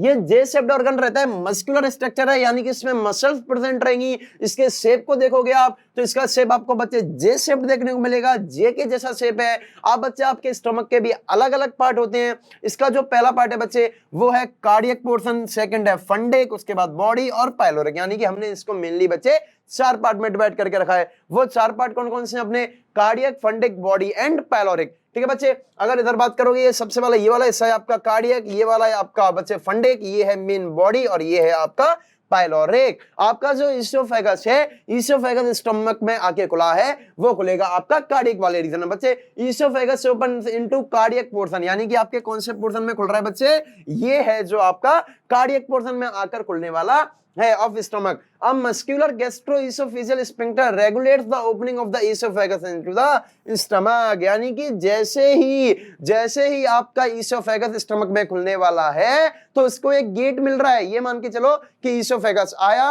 और जैसे ही आपका ईसोफेगस स्टमक में खुलेगा तो उसको एक गेट का सामना करना पड़ रहा है, एक गेट से होते हुए निकलना पड़ रहा है, और उस गेट मतलब एक स्फिंक्टर प्रेजेंट है, और उस स्फिंक्टर का नाम क्या है बच्चे, गैस्ट्रोएसोफेजियल स्फिंक्टर के नाम से वो आपका स्फिंक्टर जाना जाता है, और वही रेगुलेट करेगा आपकी ओपनिंग और आपके फूड की एंटरिंग को किसके अंदर, स्टमक के अंदर। आगे बात करते हैं बच्चे इसके बाद, ठीक है बच्चे, ये काम हुआ। अब बच्चे पाइलोरिक की बात करें तो आपका जो पाइलोरिक वाला है ना, पाइलोरिक आपकी स्टमक का लास्ट वाला पार्ट है, ठीक है बच्चे। सबसे पहले आपका कार्डियक था, उसके बाद में आपका फंडिक आया, उसके बाद में आपकी बॉडी आई, उसके बाद में आपका पाइलोरिक है, यानी कि पाइलोरिक जो है आपके स्टमक का लास्ट वाला पोर्शन है। अब स्टमक के बाद में कौन आएगा, आपके इंटेस्टाइन आएगी। तो इंटेस्टाइन में जो खुलने वाला बच्चे जो रीजन है आपका, वो आपका स्टमक का पाइलोरिक रीजन है ना। यानी कि स्टमक बच्चे आपकी इंटेस्टाइन में खुलेगा through pyloric part of your stomach, ठीक है बच्चे। और यहाँ जब बच्चे आपकी स्टमक के पहले भी, यानी कि ईसोफेगस जब स्टमक में खुला तब भी एक स्फिंक्टर देखने को मिला, ईसोफेजियल स्फिंक्टर, ठीक है बच्चे, है ना बच्चे। यहाँ पे आपको मिल रहा है गैस्ट्रो ईसोफेजियल स्फिंक्टर। लेकिन जब आपका स्टमक आपकी स्मॉल इंटेस्टाइन में खुलेगा, जब आपका स्टमक आपकी स्मॉल इंटेस्टाइन में खुलेगा, तब भी आपको एक और स्फिंक्टर देखने को मिलेगा, जिसको आप लोग बोलोगे पाइलोरिक स्फिंक्टर। क्यों बोल रहे हो, क्योंकि आपके जो स्टमक है उसका पाइलोरिक पार्ट जो है आपका वहां खुलने वाला है, और पाइलोरिक पार्ट खुल रहा है तो आपने स्फिंक्टर का नाम भी दिया पाइलोरिक स्फिंक्टर। आगे की तरफ बढ़ते हैं बच्चे, है ना। Pyloric portion of the stomach open, this is the first part of intestine, यानी कि पाइलोरिक वाला पार्ट आपके इंटेस्टाइन के पहले पार्ट में खुलेगा, जो आपका ड्यूडेनम के नाम से जाना जाता है, और ये ओपनिंग बच्चे रेगुलेट की जाएगी एक स्फिंक्टर के द्वारा, जिसको आप लोग बोल रहे हो पाइलोरिक स्फिंक्टर। बोलो क्लियर है कि नहीं है, यहां तक की कहानी समझ में आई कि नहीं आई। यानी कि ईसोफेगस आया, ईसोफेगस जाके खुला बच्चे स्टमक में, किसके द्वारा, एक स्फिंक्टर के द्वारा। स्फिंक्टर का नाम था गैस्ट्रोएसोफेजियल स्फिंक्टर। फिर स्टमक में आया, स्टमक के 4 पार्ट देखने को मिले आपको। पहला बच्चे कौन सा था, कार्डियक वाला पार्ट था। सेकंड आपका कौन सा था बच्चा, आपका फंडक्स वाला पार्ट था। उसके बाद में आपकी बॉडी आई, बॉडी के बाद में पाइलोरिक पार्ट आया। पाइलोरिक पार्ट आपके स्मॉल इंटेस्टाइन के पहले पार्ट यानी कि ड्यूडेनम में खुलेगा through a sphincter which is known as pyloric sphincter. आगे की तरफ बढ़ते हैं बच्चे, ये कहानी हुई आपकी स्टमक की। स्टमक का जो काम है बच्चे, स्टमक के अंदर आपके फूड का डाइजेशन भी होता है ना। स्टमक का जो मेन काम है वो आपके फूड को स्टोर करने के लिए है ना, यानी कि जो भी आपने फूड खाया है, आपने जिस भी फूड का इंटेक किया है, वो फूड इसोफेगस से होते हुए आपके स्टमक में कलेक्ट होगा लगभग 4 to 5 आवर्स के लिए, 4-5 घंटे के लिए रुकेगा। उसके कुछ पार्ट का डाइजेशन होगा और बच्चे वो ऐसे आपके HCl से भी मिलेगा, HCl भी डाइजेस्ट करेगा कुछ चीजों को, ठीक है, और वो बच्चे आगे की तरफ बढ़ जाएगा स्मॉल इंटेस्टाइन की तरफ, ठीक है। और अगर बात करें बच्चे स्टमक से जो फूड निकलता है, इसको हम लोग जानते हैं बच्चे काइम के नाम से। इसको हम लोग क्या बोलते हैं बच्चे, इसको हम लोग बोलेंगे काइम। काइम क्या है बच्चे, कि जैसे ही आपका फूड स्टमक में आया तो वो HCl के साथ में मिला, वो एसिडिक हो गया। अभी एसिडिक जो फूड है जो आपके स्टमक में मिक्स हो चुका है, इसी मिक्स्ड फूड को हम लोग बोलते हैं काइम। और ये जो मिक्सिंग है, ये मिक्सिंग होती है आपके स्टमक में कॉन्ट्रैक्शंस की वजह से। जैसे मान के चलो ये आपके स्टमक वाला रीजन है, इसमें फूड पड़ा हुआ है तो इसमें इस तरह से कॉन्ट्रैक्शन हो गया ना, इसमें इस तरह से कॉन्ट्रैक्शन चल रहे होंगे, इससे आपके अंदर का फूड अच्छी तरह से HCl से मिक्स हो जाएगा। और ये कॉन्ट्रैक्शन वाला प्रोसेस है, इस तरह से जो कॉन्ट्रैक्शन चल रहे हैं उसमें ना, इस कॉन्ट्रैक्शन प्रोसेस को हम लोग बोलते हैं बच्चे चर्निंग मूवमेंट। ये किस नाम से जानी जाएगी आपके बच्चे, चर्निंग मूवमेंट के नाम से जानी जा रही है। यानी इसोफेगस आया, स्टमक में खुला, स्टमक के कितने पार्ट थे ये आपको बता चुके हैं बच्चे। स्टमक खुलेगा आपके ड्यूडेनम वाले पार्ट में, किससे, पाइलोरिक स्फिंक्टर से। जो फूड स्टमक से निकल रहा है उसको आप लोग कह रहे हो बच्चे काइम। जो फूड स्टमक में आया था वो था बोलस, यानी कि बक्कल कैविटी से जो सलाइवा से मिक्स होकर जो फूड आगे जाता है वो बोलस कहलाता है, और आपके स्टमक से जो आगे जा रहा है वो आपका काइम कहलाता है। आगे की तरफ बढ़ते हैं बच्चे, यहां तक आपके स्टमक की चर्चा खत्म हुई और बात करते हैं स्टमक के बारे में बच्चे।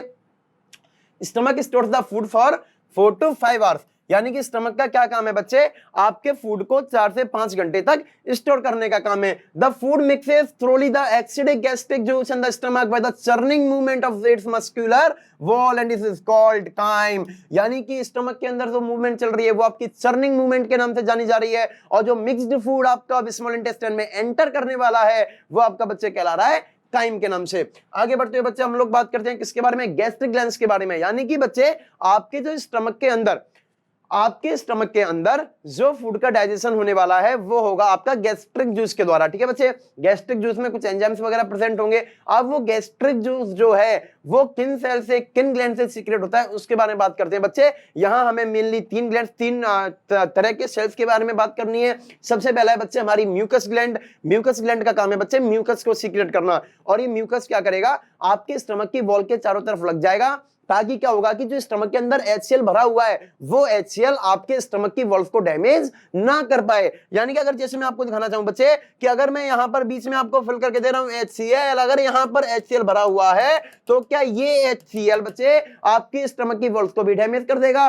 इसी डैमेज को प्रिवेंट करने के लिए आपने क्या किया बच्चे, आप लोगों ने एक तरीका अपनाया और आपने क्या किया कि स्टमक की वॉल्स के चारों तरफ पर आपने लाइनिंग कर दी, किसकी, म्यूकस की। और जैसे ही यहां पर म्यूकस की लाइनिंग हुई तो आपका जो HCl अंदर भरा हुआ है वो अब कांटेक्ट में नहीं आएगा आपके स्टमक की वॉल में, और वो कांटेक्ट में नहीं आएगा तो आपकी स्टमक की वॉल भी डैमेज नहीं होगी। आगे की तरफ बढ़ते हैं बच्चे और बात करते हैं इसके बारे में। स्टमक के बारे में अपन लोग गैस्ट्रिक ग्लैंड्स की चर्चा चल रही थी, तो इसमें म्यूकस ग्लैंड सबसे पहली तरह की ग्लैंड प्रेजेंट है, और म्यूकस ग्लैंड क्या कर रही है बच्चे, आपके म्यूकस को सीक्रेट कर रही है।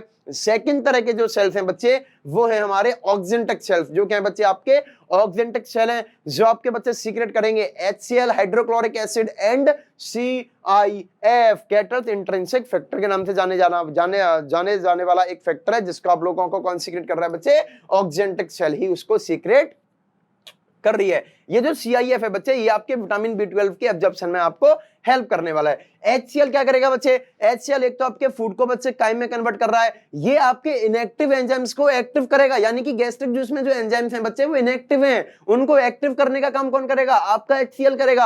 अगर आपके फूड के साथ में कुछ माइक्रोब्स पहुंच गए हैं स्टमक में, उनको किल कौन करेगा, आपका HCl करेगा, है ना। फूड के पार्टिकल का ब्रेकडाउन कौन करेगा, आपका HCl करेगा। यानी कि HCl के भी आपके काफी सारे काम हो रखे हैं आपके स्टमक के अंदर। और आगे चर्चा को बढ़ाते हुए बच्चे हम लोग बात कर रहे हैं किसके बारे में, चीफ सेल के बारे में। ये आपके तीसरे तरह के सेल हैं, और बच्चे चीफ सेल क्या सीक्रेट करते हैं, ये आपके जो इनएक्टिव एंजाइम्स की मैंने अभी जो जिक्र किया था उन्हीं को सीक्रेट करने वाले हैं, जैसे पेप्सिनोजन बच्चे, प्रोरेनिन, और बात कर रहे हैं बच्चे गैस्ट्रिक लाइपेज के बारे में, यानी कि कुछ आपके बच्चे यहाँ पर इनएक्टिव एंजाइम्स भी सीक्रेट किए जाते हैं गैस्ट्रिक जूस के अंदर जो प्रेजेंट हैं, वो है आपके पेप्सिनोजन है, वो आपका प्रोरेनिन है, प्रोरेनिन है, वो आपका गैस्ट्रिक लाइपेज है। बच्चे जो प्रोरेनिन है वो मेनली इन्फेंट्स के अंदर रिलीज किया जाता है क्योंकि आपके मिल्क के डाइजेशन में जो है वो हेल्प करता है। आगे की तरफ अगर चर्चा को बढ़ाएं बच्चे, तो हम बात करने वाले हैं फंक्शंस ऑफ HCl के बारे में। अगर बच्चे HCl के फंक्शन की बात करें तो इसका जो मेन फंक्शन है वो यही है कि आपके इनएक्टिव एंजाइम्स को कन्वर्ट करेगा उनके एक्टिव फॉर्म में। आगे देखते हैं बच्चे, the main function of HCl is to convert the inactive enzymes into the active enzymes. ठीक है बच्चे, pepsinogen and prorennin are inactive enzymes, यानी कि बच्चे आपके जो चीफ सेल ने जब पेप्सिनोजन प्रोरेनिन को सीक्रेट किया है, ये इनएक्टिव फॉर्म में, ये एक्टिव फॉर्म में नहीं है। अब जब फूड आएगा तब ये एक्टिव होकर बच्चे कन्वर्ट होंगे, तब इनको एक्टिव किया जाएगा और ये डाइजेशन में हेल्प करेंगे। यानी कि पहले तो ये बच्चे इनएक्टिव फॉर्म में, अब इनको एक्टिव करने वाला कौन है? एक्टिव करने वाला ही तो आपका HCl है। HCl आया और HCl ने बच्चे आपके पेप्सिनोजन को एक्टिव किया, प्रोरेनिन को एक्टिव किया। इनकी जो एक्टिव फॉर्म है बच्चे वो कहलाएगी पेप्सिन और रेनिन, यानी कि पेप्सिनोजन की एक्टिव फॉर्म पेप्सिन और प्रोरेनिन की रेनिन। क्लियर है कि नहीं है? आपके HCl आया बच्चे, आपके गैस्ट्रिक जूस में इनएक्टिव एंजाइम्स प्रेजेंट थे, जैसे पेप्सिनोजन प्रेजेंट था, प्रोरेनिन प्रेजेंट था, तो पेप्सिनोजन को कन्वर्ट कर दिया गया HCl के द्वारा बच्चे पेप्सिन में, और प्रोरेनिन को बच्चे कन्वर्ट कर दिया गया HCl के द्वारा आपका किसमें बच्चे? रेनिन में। ठीक है बच्चे, HCl का और क्या काम है? ये आपके स्टमक को एसिडिटी प्रोवाइड कर रहा है, उसको एसिडिक मीडियम बना रहा है। ठीक है बच्चे, क्यों? क्योंकि ये जो एंजाइम्स हैं ये एसिडिक मीडियम ही अच्छे से काम करने वाले हैं, इसीलिए इन एंजाइम्स के अच्छे काम करने के लिए उनको है ना बच्चे एक मीडियम प्रोवाइड किया, एसिडिक मीडियम, और वो एसिडिक मीडियम भी किसके द्वारा प्रोवाइड किया गया बच्चे? आपके HCl के द्वारा प्रोवाइड किया जा रहा है। और ये आपके बच्चे pH को बना देगा लगभग 2 यानी कि 1.8 के आसपास आपके पहुंचा देगा। ये क्या करेगा बच्चे? It destroys maximum bacteria present in the food, यानी कि अगर कोई फूड के साथ में बैक्टीरिया आ पहुंचा है तो उसको अब मार दिया जाएगा, यहां से आगे उसको HCl जाने देने वाला नहीं है। आगे चल रहे हैं, it dissolves the hard portion of the food and make it soft, यानी कि अगर आपके फूड के अंदर कोई हार्ड सब्सटेंस आ चुका है, कोई हार्ड पार्टिकल है, तो उसके डाइजेशन के लिए उसको सॉफ्ट में कन्वर्ट करना पड़ेगा, और आपका HCl उसको क्या बच्चे? सॉफ्ट में भी कन्वर्ट कर देगा, क्योंकि इसकी जो pH है वो बहुत कम है, ये लगभग 2 pH है, यानी कि काफी एसिडिक है, और ये आपको किसी भी फूड को सिंपल सॉफ्ट फॉर्म में ये कन्वर्ट कर सकता है। आगे की तरफ बढ़ते हैं बच्चे, आगे चर्चा को बढ़ाते हुए हम लोग स्टमक के बाद आने वाले हैं बच्चे आपके कौन से पार्ट पे? इंटेस्टाइन के पार्ट पे। हमने जे शेप्ड आपका ऑर्गन स्टमक पढ़ लिया, अब बात कर रहे हैं बच्चे इंटेस्टाइन में, है ना बच्चे? आज के लेक्चर में लगभग 1 घंटे की क्लास होगी, इसमें आपका कंप्लीट चैप्टर कंप्लीट होने वाला है। ठीक है, पूरा स्टार्टिंग से लेके आपके एंडिंग तक सारी चीजें कंप्लीट कर दी जाएगी। आप लेक्चर को देखते रहना है बच्चे, सिर्फ है ना, काफी देखो थोड़ा फास्ट चल रहा है, लेकिन ये इसलिए ताकि आपका चैप्टर जो है कम समय में आपका एक रिवीजन की तरह हो सके, है ना, यानी कि आपने जो भी पढ़ के रखा है उसको तुरंत रिवाइज करवाया जा सके। ठीक है, और आपके जो भी टॉपिक्स हैं उनको कवर कर दिया जाए, और आपका कोई भी क्वेश्चन उससे बाहर ना जाए, और आप भी उसको गलत करके ना आए। ठीक है बच्चे, आगे चर्चा को बढ़ाते हुए हम लोग बात करते हैं बच्चे किसके बारे में? इंटेस्टाइन के बारे में, है ना। स्टमक जो है बच्चे वो कहाँ खुलने वाला है? आपका इंटेस्टाइन में खुलने वाला है। इसके बारे में बात करें बच्चे, इंटेस्टाइन जो है मेनली हमारी 2 हिस्सों में डिवाइडेड होती है, एक है पहली स्मॉल इंटेस्टाइन और सेकंड है बच्चे अपने लार्ज इंटेस्टाइन। ठीक है, नंबर 1 पे मिल रही है आपको स्मॉल इंटेस्टाइन जो कि 6 मीटर की रहेगी अप्रोक्स, और लार्ज इंटेस्टाइन जो कि 1.5। ये क्या देखने को मिल रहा है बच्चे कि जिसको आप लोग स्मॉल बोल रहे हो वो बड़ी है, और जिसको लार्ज बोल रहे हो वो छोटी है। तो ये बिल्कुल सही बात है बच्चे, आपकी स्मॉल इंटेस्टाइन का बच्चे जो लेंथ है वो काफी ज्यादा होती है लार्ज के कंपेयर में, तो फिर उसको स्मॉल उसको लार्ज क्यों बोला? ये बोला due to the on the basis of their diameter, यानी कि स्मॉल इंटेस्टाइन का बच्चे डायमीटर छोटा होता है, लेकिन लार्ज इंटेस्टाइन का डायमीटर बड़ा होता है। यानी कि ये स्मॉल और लार्ज जो बोला जा रहा है वो बोला जा रहा है on the basis of diameter, not on the basis of there length. बोलो क्लियर है कि नहीं? आगे बढ़ते हैं बच्चे, अगर सबसे पहले बात करें बच्चे स्मॉल इंटेस्टाइन के बारे में, तो स्मॉल इंटेस्टाइन का भी जो सबसे पहला आपको पार्ट तो देखने को मिल रहा है जिसका नाम आपने दिया था ड्यूडेनम। और ड्यूडेनम की बात करते हैं बच्चे, ड्यूडेनम जो है आपका एक सी शेप्ड स्ट्रक्चर होता है, काफी छोटा है, वाइडेस्ट पार्ट है, और ये initial part of your small intestine, यानी कि आपके स्मॉल इंटेस्टाइन का ये इनिशियल पार्ट है। वो लोग क्लियर है कि नहीं है? सेकंड पार्ट है बच्चे आपका jejunum, a long coiled middle portion रहेगा, इसको बच्चे आप लोग आगे चल के principal organ for your absorption के नाम से भी जानोगे। अगला है बच्चे आपका इलियम, और इलियम जो है आपके स्मॉल इंटेस्टाइन का हाईली कॉइल्ड वाला स्ट्रक्चर प्रेजेंट रहता है। जो आपका लास्ट पार्ट है किसका बच्चे? स्मॉल इंटेस्टाइन का, और वही आपका आगे चल के सीकम में खुलने वाला है, लार्ज इंटेस्टाइन के सीकम के अंदर। आगे चर्चा को बढ़ाते हैं बच्चे, बात करते हैं सब adaptation of for the absorption of digestive food at the present here. ये क्या कह रहा है बच्चे कि आपके स्मॉल इंटेस्टाइन में आपके फूड के डाइजेशन के बाद एब्जॉर्प्शन के लिए कुछ और इसमें अडेप्टेशन प्रेजेंट होते हैं। उन अडेप्टेशन की बात करते हैं तो इसमें पहली तो great length of your intestine, यानी कि आपने काफी लंबा बना के रखा है आपके इंटेस्टाइन को। आपकी इंटेस्टाइन को छोटी नहीं है बल्कि काफी बड़ी हो रखी है, और बड़ी इंटेस्टाइन है तो एब्जॉर्प्शन भी ज्यादा करेगी। उसके अलावा क्या है बच्चे, इसमें कुछ फोल्ड्स प्रेजेंट होते हैं जो कि आपके सरफेस एरिया को इंक्रीज करेंगे। इसमें बच्चे विलाई प्रेजेंट है, जो विलाई यानी कि फोल्ड फिंगर लाइक प्रोजेक्शंस जिनको आप लोग विलाई के नाम से जानते हो, वो आपके सरफेस एरिया को बढ़ाएंगे और क्या करेंगे बच्चे, फूड के एब्जॉर्प्शन को भी इंक्रीज करेंगे। विलाई के ऊपर प्रेजेंट है कुछ छोटी छोटी और विलाई जिनको आप लोग माइक्रो विलाई के नाम से जान रहे हो, वो माइक्रो विलाई और ज्यादा सरफेस एरिया बढ़ाएंगी तो आप लोग और ज्यादा फूड का एब्जॉर्प्शन कर पाएंगे। आगे की बात करते हैं बच्चे, ठीक है बच्चे, इसमें आपकी लेंथ बहुत ज्यादा प्रेजेंट है, आपकी विलाइज प्रेजेंट है, उसके ऊपर भी आपके बच्चे हल्की से छोटी छोटी माइक्रोविलाइज भी प्रेजेंट होती हैं। और आगे बच्चे बात बढ़ाएं तो स्मॉल इंटेस्टाइन के बाद जो अपना अगला पार्ट आता है वो आता है बच्चे हमारा लार्ज इंटेस्टाइन। लार्ज इंटेस्टाइन के बारे में बात करते हुए बच्चे चर्चा को आगे बढ़ाते हैं, बोलते हैं large intestine is a large in diameter. इसको लार्ज क्यों बोल रहे हैं, क्योंकि इसका डायमीटर स्मॉल के कंपैरिजन में बड़ा हो रखा है, यानी कि डायमीटर इसका ज्यादा होगा, डायमीटर उसका कम होगा। आगे चलते हैं बच्चे, differentiated into 3 part, caecum, colon and rectum, यानी कि बच्चे स्मॉल इंटेस्टाइन की तरह लार्ज इंटेस्टाइन को भी हमने 3 हिस्सों में डिवाइड करके रखा है, जिसमें सबसे पहला पार्ट है बच्चे हमारा सीकम, और सेकंड पार्ट रहेगा हमारा कोलन, तीसरा रहेगा हमारा रेक्टम। बच्चे वीडियोस को देखते रहना है, एकदम अलर्ट होकर बैठना है, कहीं क्वेश्चन बाहर ना निकल जाए, इसीलिए एकदम अलर्ट हो जाए। आपको टॉपिक को अच्छे से रिवाइज करना है, क्वेश्चंस भी प्रैक्टिस करने हैं बच्चे। क्वेश्चंस जो है आपको टेलीग्राम पे भेज दिए जाएंगे, ये बात आपको पता ही है ना। प्रैक्टिस शीट भी उधर आपको मिल जाएगी, ठीक है। डिस्क्रिप्शन में आपको लिंक मिलेगी टेलीग्राम की, उस पर क्लिक करके आप लोग जाएं टेलीग्राम पे, शीट को डाउनलोड करें, क्वेश्चंस को जरूर प्रैक्टिस करें। क्लियर है कि नहीं है? अगर आपको और भी कोई डाउट आ रहा है, कुछ भी आ रहा है, ठीक है, या कोई भी प्रॉब्लम आ रही है, कोई भी इशू आ रहा है, तो आप बच्चे क्या करें, कमेंट बॉक्स में कमेंट जरूर करें, आपकी सारी प्रॉब्लम्स को सॉल्व किया जाएगा। फिलहाल तो हम लोग बात करते हैं अपने चैप्टर के बारे में, और बात कर रहे हैं बच्चे पहला part of large intestine, first part of large intestine, that is caecum, a small bland sac which hosts some symbiotic microorganisms। ये क्या बात कर रहा है बच्चे कि आपके सीकम के अंदर कुछ माइक्रो ऑर्गेनिजम्स भी प्रेजेंट होते हैं। जी हाँ, कुछ सिम्बायोटिक माइक्रो ऑर्गेनिजम्स भी आपके प्रेजेंट होते हैं इकोलाइज की तरह, ठीक है बच्चे। आगे की तरफ चलते हैं, the lower end of ileum opens into the ileocaecal junction. अब ये क्या कर रहा है बच्चे कि आपका इलियम का, यानी कि आपका बच्चे इलियम का जो लास्ट पार्ट था, है ना, आपका इलियम का जो लास्ट पार्ट था स्मॉल इंटेस्टाइन का, वो आपका जाके खुल रहा है कहां, सीकम में, एक जंक्शन के ऊपर। एक जंक्शन मिलेगा उसको, और उस जंक्शन को आप लोग किस नाम से जान रहे हो बच्चे, इलियोसिकल जंक्शन के नाम से जान रहे हो। The ileocaecal opening is guarded by a ileocaecal valve. यहां जे हुई बात कि आपका जो बच्चे इलियम है वो भी सीकम के अंदर एक गार्ड के द्वारा रेगुलेट किया जा रहा है, एक गार्ड के द्वारा उसकी ओपनिंग को रेगुलेट किया जा रहा है। और इस गार्ड के, यानी कि स्पिंक्टर या फिर गार्ड या फिर आप लोग जिसको गेट के नाम से जान रहे हो, उसका नाम है बच्चे ileocaecal valve. A narrow finger-like tubular projection arises from the cecum known as vermiform appendix and that is the vestigial part of your body।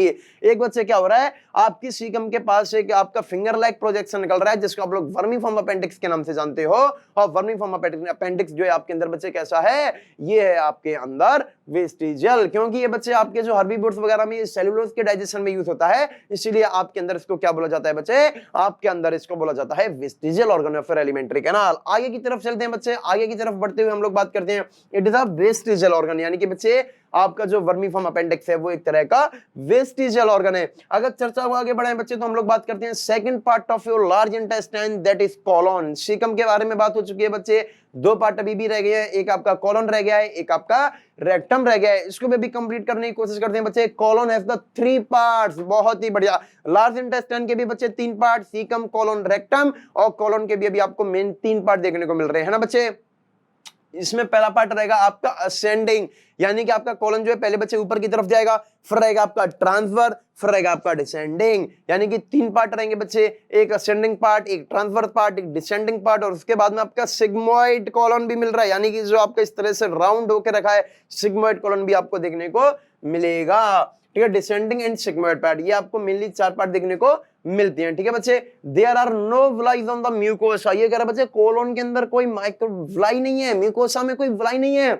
अगर विलाई नहीं है तो यहां से आप लोग समझ पा रहे हैं कि एब्जॉर्प्शन में इसका रोल काफी कम होने वाला है। एब्जॉर्प्शन में जो सबसे ज्यादा रोल है बच्चे, हम बात कर चुके हैं किसके बारे में, जेजुनम के बारे में, स्मॉल इंटेस्टाइन के बारे में, जो क्या हो रखा है बच्चे, जो है ना आपके मान के चलो कि आपके एब्जॉर्प्शन के लिए ही स्पेशलाइज्ड है, उसमें काफी सारे फूड्स हैं, काफी सारे फ्लाइज हैं, उनके ऊपर भी माइक्रोब्लाइज प्रेजेंट है। आगे बात करें बच्चे तो last part of large intestine that is known as rectum, storage chamber for faeces, यानी कि आपका जो फीकल मैटर है बच्चे वो आपका कहां स्टोर होगा, वो आपके रेक्टम के अंदर स्टोर होगा। और रेक्टम बच्चे रेक्टम जो आगे चल के बच्चे एनल कैनाल और फिर एनस के थ्रू जो है बाहर की तरफ जो है ओपन हो जाएगा बच्चे, ठीक है। Rectum opens into a small bag like structure called the anal canal and anal canal opens outside by the opening known as anus. Anus is the control by the anal sphincter, यानी कि anus के अंदर आपके sphincter present रहते हैं बच्चे, और वो स्फिंक्टर ही आपके जो है ओपनिंग को रेगुलेट करते हैं। यहां तक कि मुझे लग रहा है आपके बच्चे बात भी एकदम क्लियर है, यानी कि हम लोग बात कर चुके हैं बच्चे किसकी, एलिमेंट्री कैनाल की, है ना।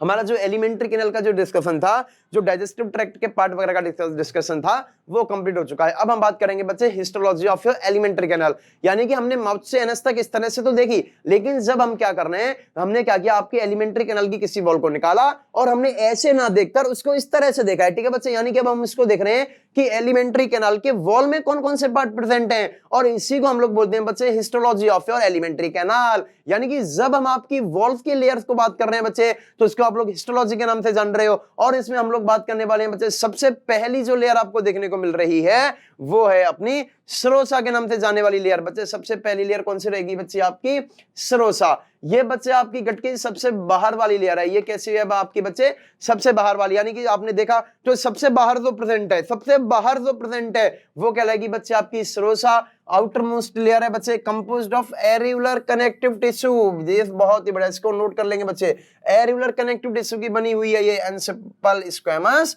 एपिथेलियम। सेकंड जो है बच्चे सरोसा के बाद में आपकी मस्कुलरिस प्रेजेंट होगी। सरोसा के बाद में आपकी बच्चे मस्कुलरिस, अरे नाम से ही आपको बच्चे क्लियर हो रहा है, मस्कुलरिस। मस्कुलरिस का मतलब है इट कंटेन्स मसल्स, यानी कि इसमें क्या प्रेजेंट होंगी बच्चे, इसमें प्रेजेंट होंगी आपकी मसल्स। और मसल्स में भी बात करें, इसमें दो तरह की मसल्स प्रेजेंट है बच्चे। एक है बच्चे बाहर की तरफ आपकी एलएमएल और अंदर की तरफ है आपकी सीएमएल, यानी कि एलएमएल एंड सीएमएल। बच्चे तो दो तरह की मसल आपको देखने को मिली मस्कुलर लेयर में, बाहर की तरफ एलएमएल, अंदर की तरफ सीएमएल। एलएमएल मतलब लॉन्गिट्यूडनल मसल लेयर और सीएमएल मतलब सर्कुलर मसल लेयर। बहुत ही बढ़िया बच्चे, सरोसा हुआ, सरोसा के बाद में मस्कुलरिस। और तीसरी लेयर की बात करें बच्चे, वो है आपका submucosa composed of areolar connective tissue layer with the blood vessel, lymph vessel and nerves. यानी कि अगर आपसे पूछा जाए बच्चे कि आपकी एलिमेंट्री कैनाल की कौन सी लेयर में आपको ब्लड वेसल, आपको नर्व वेसल्स देखने को मिल रहे हैं बच्चे, तो वो है आपका सम्यूकोसा। सरोसा, मस्कुलरिस, सम्यूकोसा, लास्ट में आपका मिलेगा बच्चे म्यूकोसा। और म्यूकोसा जो है बच्चे आपकी इनर मोस्ट लेयर है गट की, जो कि आपके बच्चे ल्यूमेन की तरफ रहेगी। इसमें एब्जॉर्प्टिव सेल होंगे, इसमें भी मेनली आपको तीन लेयर देखने को मिल रही है, यानी कि बच्चे म्यूकोसा की भी तीन लेयर है आपकी, मस्कुलरिस म्यूकोसा, लेमिना प्रोप्रिया और एपिथेलियल म्यूकोसा। ये तीन आपको नाम सिर्फ याद रख लेने हैं बच्चे, मस्कुलरिस म्यूकोसा, लेमिना प्रोप्रिया और एपिथेलियल म्यूकोसा। जो मेन है वो आपके बच्चे आपको यही नाम याद रखने हैं। मोस्ट इंपोर्टेंट है आपके सरोसा सबसे बाहर, उसके बाद में मस्कुलरिस, आपको ये याद रखना है बच्चे कि ब्लड वेसल और नर्व्स आपको कौन सी लेयर में मिलेंगी, तो वो मिलेंगे आपको बच्चे सम्यूकोसा के अंदर। और म्यूकोसा जो है वो एकदम अंदर की तरफ है और उसमें आपके एब्जॉर्प्टिव सेल जो है वो प्रेजेंट रहते हैं। आगे की तरफ बढ़ते हैं बच्चे, आगे बात करते हैं स्मॉल इंटेस्टाइन में कुछ फिंगर लाइक प्रोजेक्शन प्रेजेंट हैं, जिनको आप लोग व्लाई कह रहे हो, यानी कि आपकी जो म्यूकोसा वाली लेयर है वो म्यूकोसा वाली लेयर बच्चे एक फोल्ड बनाकर ऊपर की तरफ चली गई है, और उनको आप लोग व्लाई के नाम से जानते हो। This villi are supplied with a network of blood vessels and the lymphatic capillaries called lacteals. और इन व्लाई के अंदर जो बच्चे आपकी लिम्फेटिक कैपिलरीज होती हैं उनको आप लेक्टियल्स के नाम से जानते हो। Villi bears numerous macroscopic bristle like projection which are known as microvilli. मैंने आपको पहले भी बता चुका था कि स्मॉल इंटेस्टाइन में व्लाइज के ऊपर भी छोटे-छोटे आपके स्ट्रक्चर होते हैं, जिनको आप लोग माइक्रोव्लाई कहते हो। ये जो माइक्रोव्लाई हैं, ये आपके एक तरह का आप एनिमल टिश्यू में भी पढ़ोगे कि ये होता है आपका ब्रश बॉर्डर एपिथेलियम, यानी कि जब भी आपके अंदर बच्चे सेल के ऊपर, एपिथेलियल सेल के ऊपर क्या आ जाए, माइक्रोब्लाई ज्यादा है, तो उनको आप लोग कहते हो brush border epithelium. This further increases the surface area for absorption, और ये आपके सरफेस एरिया को और ज्यादा इंक्रीज कर देंगी एब्जॉर्प्शन के लिए। ये बच्चे देखो, ये आपकी विलाई है, इसमें लिम्फेटिक वेसल लैक्टिल के नाम से जाना जा रहा है। अब ये विलाइज क्या होती है बच्चे, कई जगह पर नीचे की तरफ बढ़ जाती हैं और इनको हम लोग जानते हैं बच्चे क्रिप्ट्स के नाम से, है ना। इनका पूरा काम क्या होता है, पूरा नाम क्या होता है, क्रिप्ट्स ऑफ लिबरकून। इनको क्रिप्ट्स ऑफ लिबरकून के नाम से जाना जाता है। आगे चर्चा को बढ़ाते हुए बच्चे बात करते हैं हम on the surface of the mucosa epithelium, यानी कि इसमें कौन कौन से एपिथेलियम प्रेजेंट है। एक तो बच्चे आपके म्यूकस और गॉबलेट सेल्स प्रेजेंट होंगे, जो क्या सीक्रेट करेंगे, आपके म्यूकस को सीक्रेट करेंगे, है ना बच्चे। सीक्रेट म्यूकस जो क्या है आपके एक लुब्रिकेंट की तरह यूज होगा बच्चे। स्मॉल क्रिप्ट यानी कि इसमें क्रिप्ट ऑफ लिबरकून प्रेजेंट है बच्चे। मैक्सिमम ब्लाई आर फाउंड इन जेजुनम, यानी कि जो माइक्रो ब्लाई है वो सबसे ज्यादा आपकी जेजुनम में मिल रही है, इसीलिए आप जेजुनम को प्रिंसिपल ऑर्गन फॉर एब्जॉर्प्शन के नाम से भी जानते हो। सेकंड बच्चे आपको मॉडिफिकेशन मिल रहा है ब्रनर्स ग्लैंड के नाम से, जो कि आपको मेनली बच्चे जो ब्रनर्स ग्लैंड है, ये जो सेकंड है बच्चे आपकी स्फेरिकल मल्टीसेलुलर ग्लैंड है, ठीक है, जिसको आप लोग ब्रनर्स ग्लैंड के नाम से जान रहे हो। ओपन्स इनटू लिबर क्रिप्ट ऑफ लिबरकून, यानी कि क्रिप्ट ऑफ लिबरकून में खुलेंगी बच्चे विद द हेल्प ऑफ, यानी कि छोटे छोटे टिब्यूल की तरफ से ये खुल रही होंगी। Found in the sub mucosa of duodenum, ये आपकी ड्यूडेनम की सब म्यूकोसा वाली लेयर में मिलेंगी। Secrete the non enzymatic alkaline mucus product the duodenal epithelium from HCl, यानी कि अगर आपकी स्टोमक वाला HCl कहीं इंटेस्टाइन में आ रहा है या फिर एसिडिक काइम इंटेस्टाइन में आ रहा है, क्योंकि ड्यूडेनम आपका सबसे पहला पार्ट है स्मॉल इंटेस्टाइन का, तो उसको एसिडिक मीडियम से इसको प्रोटेक्ट करने के लिए ये कुछ नॉन एंजाइमेटिक एल्कलाइन म्यूकस को भी सीक्रेट करती है। आगे बढ़ते हैं बच्चे, ब्रूनर्स ग्लैंड के बारे में बात करते हैं बच्चे। पेनिस सेल्स के बारे में ये आपको देखने को मिल रहे हैं। Crypt of Lieberkuhn of small intestine, secrete enzymes in intestinal juice. अभी आपको दो जूस देखने को मिलेंगे बच्चे, एक इंटेस्टाइनल जूस, एक पेनक्रिएटिक जूस, उसमें सीक्रेशन आपका यही करेंगी। पेयर्स पैचेस हैं बच्चे, ये आपके इंटेस्टाइनल टॉन्सिल्स के नाम से जाने जाते हैं। एग्रीगेट्स होते हैं ये बच्चे किसके, लिम्फ नोड्स के, और ये आपके बच्चे ये इसमें डिफेंस में मेनली आपके काम करते हैं, है ना बच्चे। प्रोवाइड इम्यूनिटी, यानी कि आपके मेनली डिफेंस में काम करने वाले हैं पेयर पेचेस, ठीक है बच्चे। आगे की तरफ बढ़ते हैं और बात करने वाले हैं आपके next topic, that is digestive glands. Digestive gland बच्चे आपकी सलाइवरी ग्लैंड्स की हम बात कर चुके हैं बच्चे। नेक्स्ट है आपका लिवर, है ना। गैस्ट्रिक ग्लैंड जो स्टमक में, वो भी हम बात कर चुके हैं।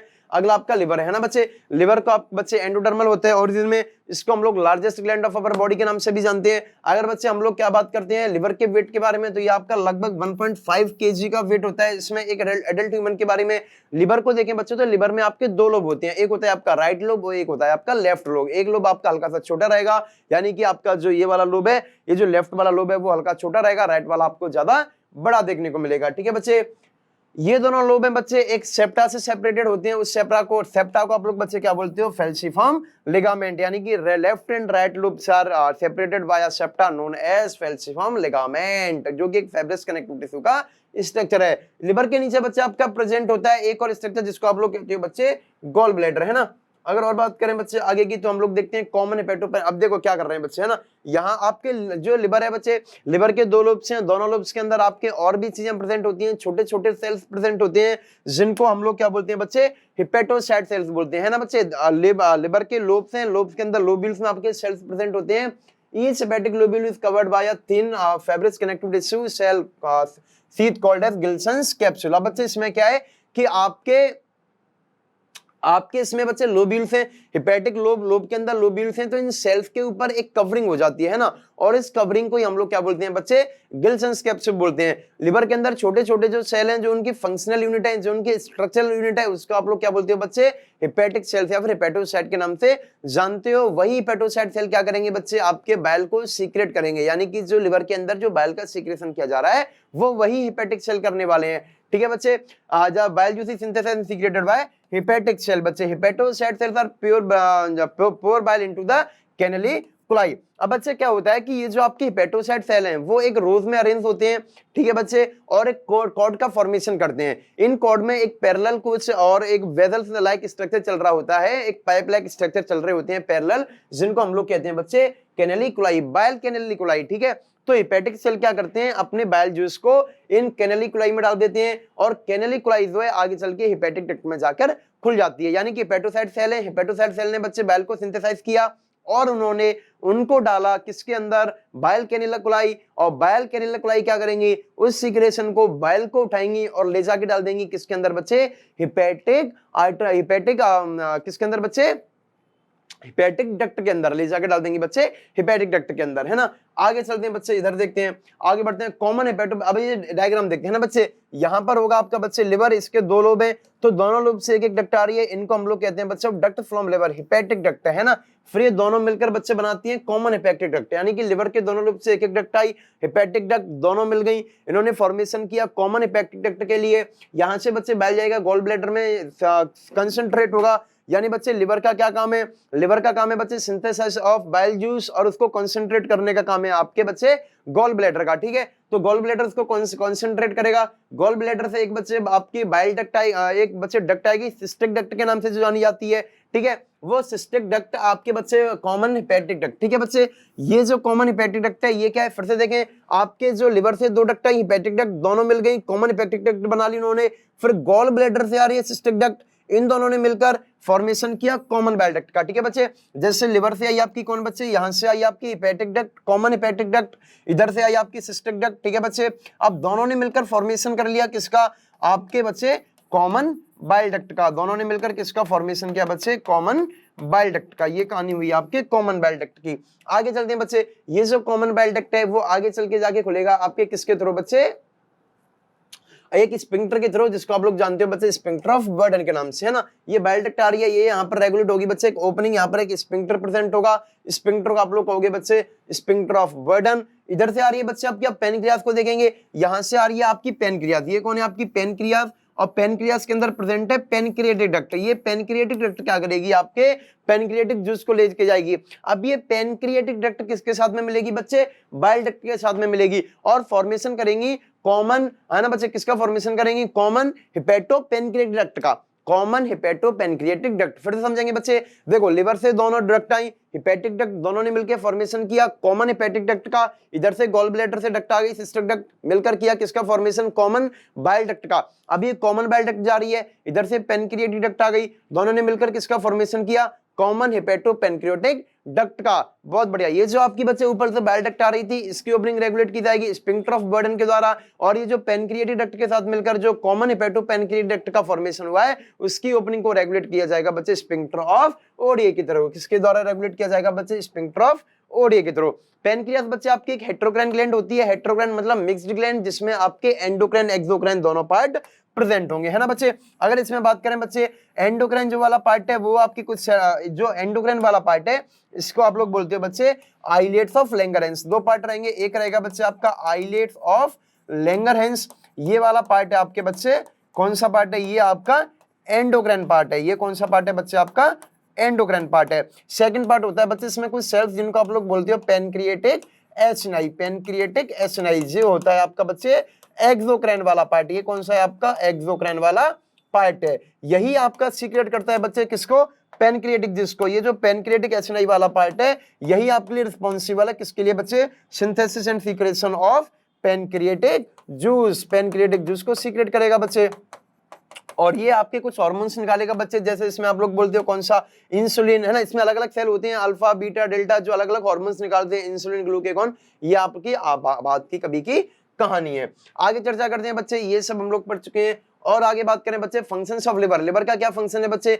लिवर का फंक्शन है एक तो बच्चे बाइल का सिंथेसाइज और सीक्रेशन करना, उसके अलावा कार्बोहाइड्रेट का मेटाबॉलिज्म करना, ग्लाइकोजेनेसिस। ग्लाइकोजेनेसिस का मतलब क्या है आपके बच्चे, ग्लूकोज से, ग्लाइकोजेनेसिस का मतलब है ग्लूकोज को कन्वर्ट कर देना किसमें, ग्लाइकोजन में, है ना। यानी कि formation of glycogen from glucose. Glycogenolysis, यानी कि ग्लाइकोजिनोलाइसिस का क्या मतलब है बच्चे, breakdown of glycogen into glucose, यानी कि यहां पर आप क्या करोगे बच्चे, ग्लाइकोजन को कन्वर्ट कर दोगे ग्लूकोज में। ग्लूकोन्यूजेनेसिस, ग्लूकोन्यूजेनेसिस का मतलब है बच्चे formation of glucose other than any substance other than glycogen, यानी ग्लाइकोजन के अलावा आप किसी दूसरी चीज से बच्चे ग्लूकोज बना रहे हो तो वो आपका क्या कहलाएगा, ग्लूकोन्यूजेनेसिस। ग्लाइकोन्यूजेनेसिस, जेनेसिस का मतलब फॉर्मेशन, ग्लाइकोन्यू यानी ग्लाइकोजन का फॉर्मेशन, लेकिन किसी नए सब्सटेंस से, ना कि ग्लूकोज से। अगर ग्लूकोज से अगर आप बनाओगे ग्लाइकोजन तो आप उसको कहोगे बच्चों ग्लाइकोजेनेसिस, और ग्लूकोज के अलावा किसी दूसरी चीज से बनाओगे ग्लाइकोजन तो आप उसको कहोगे ग्लाइकोनियोजेनेसिस। बोलो क्लियर है कि नहीं है बच्चे। चर्चा को आगे बढ़ाते हुए हम लोग बात करते हैं next function of liver, that is storage of fat, यानी कि स्टोरेज के फैट को स्टोर करने में हेल्प कर रहा है बच्चे। ये आपका यूरिया फॉर्मेशन में काम कर रहा है, ये आपके डीएमिनेशन में काम कर रहा है, यानी कि यूरिया का फॉर्मेशन करेगा, डीएमिनेशन में काम करेगा, प्यूरिफिकेशन ऑफ ब्लड। इसके अंदर कुछ मैक्रोफेज सेल प्रेजेंट होते हैं, कफर सेल के नाम से जाने जा रहे हैं, वो आपके बैक्टीरिया वगैरह को मारने का काम करेंगे, इसीलिए हम लोग बोल रहे हैं बच्चे इसमें इसको क्या बोल रहे हैं बच्चे, purification of blood. Kupffer cells of liver and splenocyte of spleen are phagocytic in nature, ये फैगोसाइटिक होंगे नेचर में बच्चे, ये खा जाएंगे बैक्टीरिया वगैरह को, किल कर देंगे उनको, इसीलिए हम इसको बोल रहे हैं बच्चे ये ब्लड को फिल्टर भी करते हैं। आगे की बात करते हैं बच्चे, अगला फंक्शन क्या है, ये बच्चे प्लाज्मा प्रोटीन को सिंथेसाइज करेगा। आपके ब्लड के अंदर जो प्रोटीन्स हैं, प्लाज्मा प्रोटीन्स हैं, वो सिंथेसाइज आपका लिवर कर रहा है बच्चे। आपका ये एंटीकोगुलेंट है पेरिन, इसको सिंथेसाइज आपका लिवर कर रहा है। विटामिन ए की सिंथेसिस में काम कर रहा है, लिवर स्टोर करेगा विटामिन ए, डी, ई, के, बी12, मिनरल को स्टोर कर रहा है। डिटॉक्सिफिकेशन, आप जो भी बच्चे जो भी ड्रग्स वगैरह ले रहे हो उसकी डिटॉक्सिफिकेशन का काम आपका लिवर कर रहा है। हीमोपोएसिस, यानी कि it's a type of haemopoietic organ, blood के फॉर्मेशन में, ब्लड सेल्स के फॉर्मेशन में भी आपका जो है बच्चे हेल्प कर रहा है आरबीसी वगैरह में। चर्चा को आगे बढ़ाते हैं बच्चे हम लोग बात करते हैं फिजियोलॉजी ऑफ डाइजेशन, यानी यहां तक हम लोग क्या बच्चे एलिमेंट्री कैनाल को पढ़ चुके हैं। अब हम डाइजेशन की फिजियोलॉजी पे बात करेंगे, यानी कि बॉडी में डाइजेशन कहां हो रहा है, किस तरह से हो रहा है। अगर हम बच्चे न्यूट्रिशन में अगर मैं आपको स्टार्टिंग से बताऊं तो ये हम अपना जो है बच्चे टोटल 5 स्टेप्स में कंप्लीट होता है। सबसे पहला होता है आपका इंजेशन, जिसमें आपका फूड का इंटेक करते हो, फिर वो डाइजेस्ट हो जाएगा जिसको आप कह रहे हो डाइजेशन। उसके बाद में बच्चे वो एब्जॉर्ब किया जाएगा, है ना, ब्लड के अंदर डाला जाएगा जिसको आप एब्जॉर्प्शन कहोगे। उसके बाद में आएगा आपका एसिमिलेशन और लास्ट में आएगा आपका इजेशन। तो इंजेशन का मतलब है फूड का इंटेक कर लेना, आपने फूड को खाया, अब इसको डाइजेस्ट करने की बारी है, इसीलिए हम बात कर रहे हैं बच्चे फिजियोलॉजी ऑफ योर डाइजेशन, यानी कि इसमें डाइजेशन की कहानी आने वाली है बच्चे। Digestion occurs in 2 ways, mechanical digestion, chemical digestion, ये बात हम स्टार्टिंग में ही कर चुके हैं। सबसे पहले बात करते हैं हम लोग डाइजेशन इन ओरल कैविटी। क्या हमारी बक्कल कैविटी में कोई डाइजेशन हो रहा है? बिल्कुल हो रहा है बच्चे। आपने बच्चे मेन फूड में क्या खाया है? कार्बोहाइड्रेट खाया है, फैट खाया है, प्रोटीन खाई है। तो बच्चे जो कार्बोहाइड्रेट है, जो स्टार्च है, उसका डाइजेशन हमारे बक्कल कैविटी से ही स्टार्ट हो जाता है। हमारी बक्कल कैविटी में बच्चे टोटल स्टार्च का लगभग 30% जो है वो डाइजेस्ट कर दिया जाता है और कन्वर्ट कर दिया जाएगा माल्टोज के अंदर। यानी बच्चे स्टार्च जो प्रेजेंट था फूड में वो सलाइवरी एमाइलेज के द्वारा, हाँ जी, एंजाइम आपको याद आ जाना चाहिए, सलाइवरी एमाइलेज जो आपके सलाइवा में प्रेजेंट था, जिसको एक्टिवेट करने में मैंने रोल बताया था क्लोरीन आयन का। चलो बच्चे Cl- का ये सलाइवरी एमाइलेज रहेगा। यहाँ पर आपकी पीएच जो है बच्चे थोड़ी सी अल्कलाइन रहेगी, बच्चे थोड़ी सी एसिडिक रहेगी 6.8, है ना बच्चे, क्या रहेगी, थोड़ी सी एसिडिक रहेगी 6.8, और ये कन्वर्ट करेगा आपके स्टार्च को बच्चे किसके अंदर, माल्टोज को।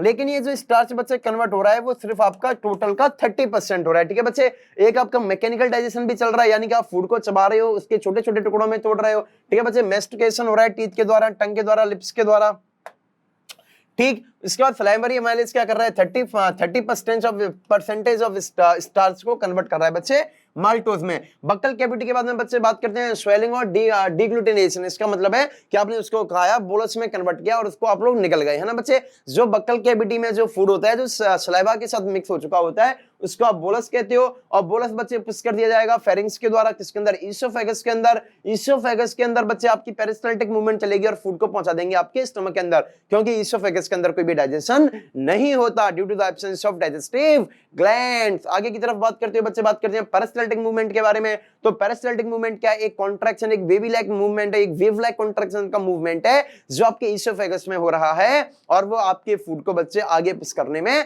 हेल्प करने वाला है। बहुत ही बड़ा शानदार। आगे कुछ चर्चा को बढ़ाते हुए बच्चे बात करते हैं हम लोग progression of coordinated contraction involuntary. बच्चे जो आपका ईसोफेगस है इसके ऊपर का जो 1/3 पार्ट होता है वो 1/3 आपका वॉलंटरी होता है, नीचे का 2/3 जो है आपका बच्चे वो इनवॉलंटरी होता है। आगे बढ़ाते हैं, proceed bye stimulation contraction of the longitudinal muscle and the relaxation of the circular muscle in the lining of guard. यानी कि आपकी लॉन्गिट्यूडिनल और सर्कुलर मसल के द्वारा जो भी आपकी कॉन्ट्रैक्शन चल रहा है उसी को आप लोग बच्चे पेरिस्टाल्सिस मूवमेंट के नाम से जानते हो।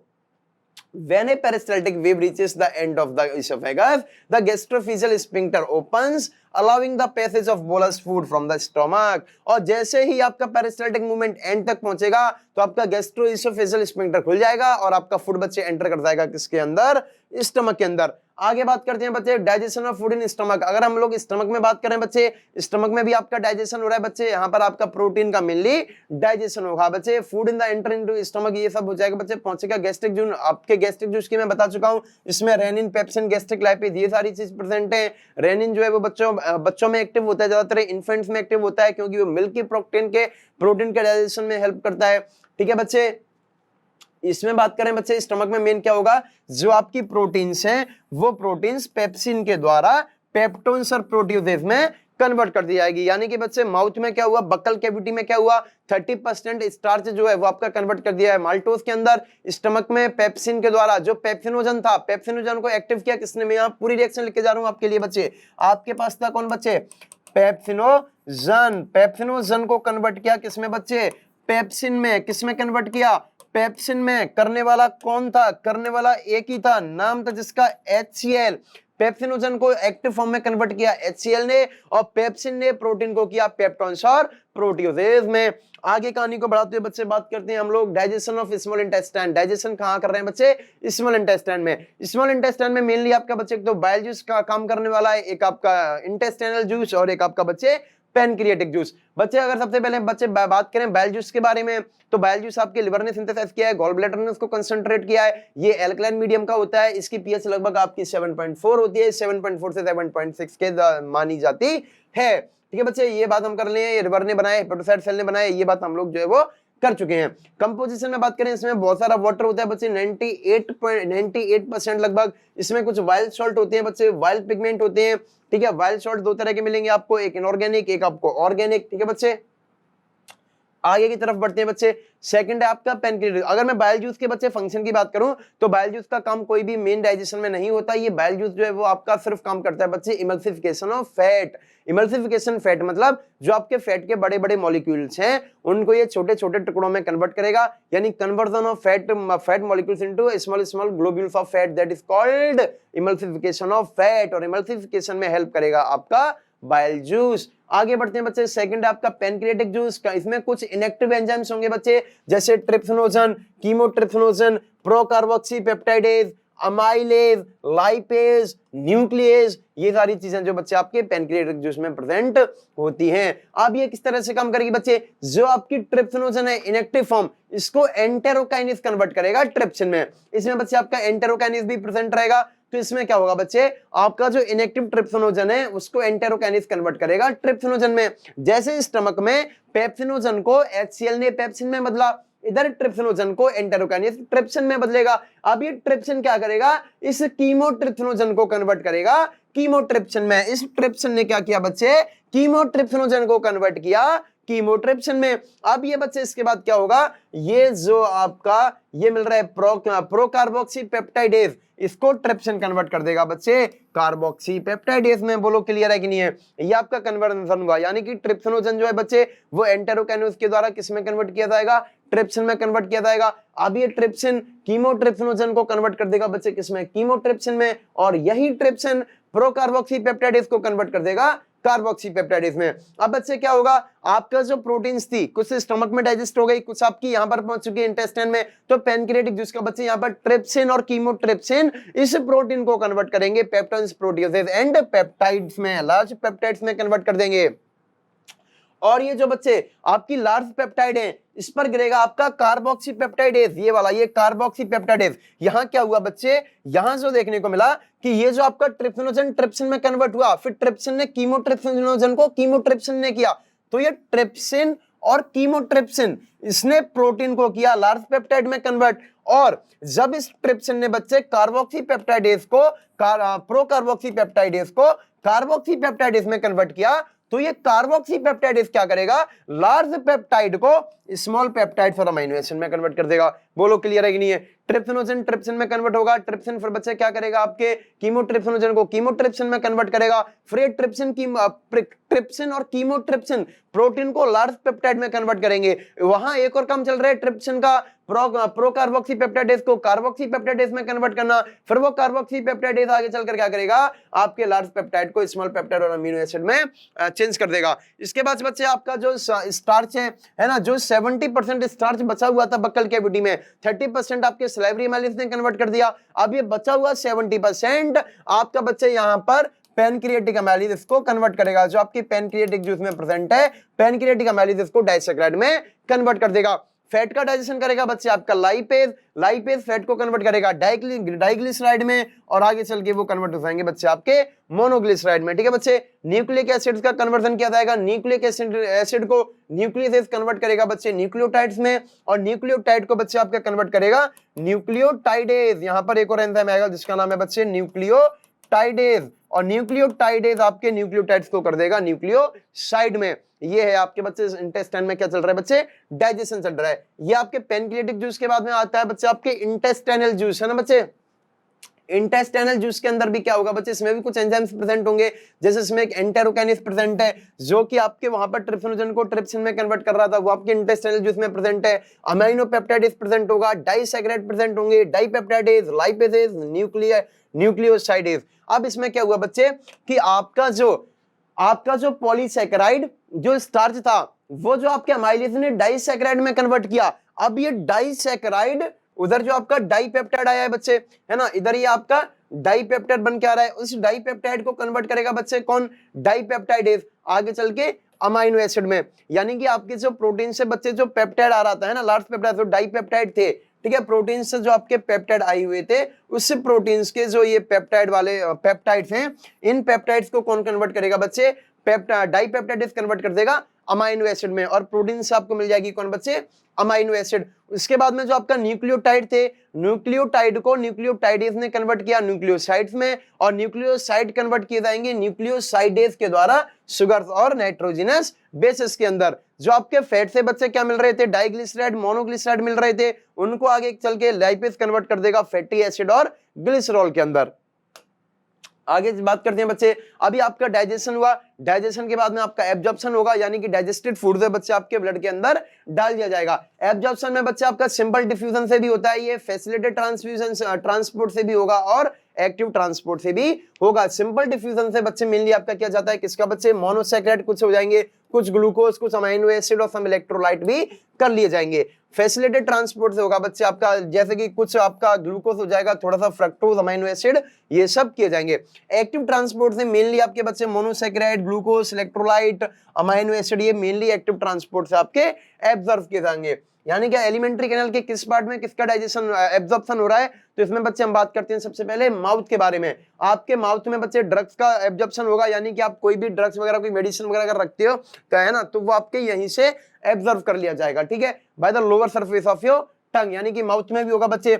स्टमक में आपका डाइजेशन होगा किसका बच्चे, वाटर का, ड्रग्स का, इलेक्ट्रोलाइट का, सिंपल शुगर और एल्कोहल का। ड्यूडेनम में आपका होता है बच्चे कुछ मिनरल्स का, जैसे Fe+2, Ca+2। जेजुनम आपका कहलाता है बच्चे प्रिंसिपल ऑर्गन फॉर एब्जॉर्प्शन, तो यहाँ मेनली आपके लगभग सारी चीजों का एब्जॉर्प्शन होगा। उसके बाद इलियम में थोड़ा बहुत एब्जॉर्प्शन होगा, और कॉलन में भी सिर्फ वाटर और ड्रग्स वगैरह का थोड़ा बहुत एब्जॉर्प्शन होगा। जो मेन एब्जॉर्प्शन है वो होगा बच्चे अपना किसका, जेजुनम के अंदर।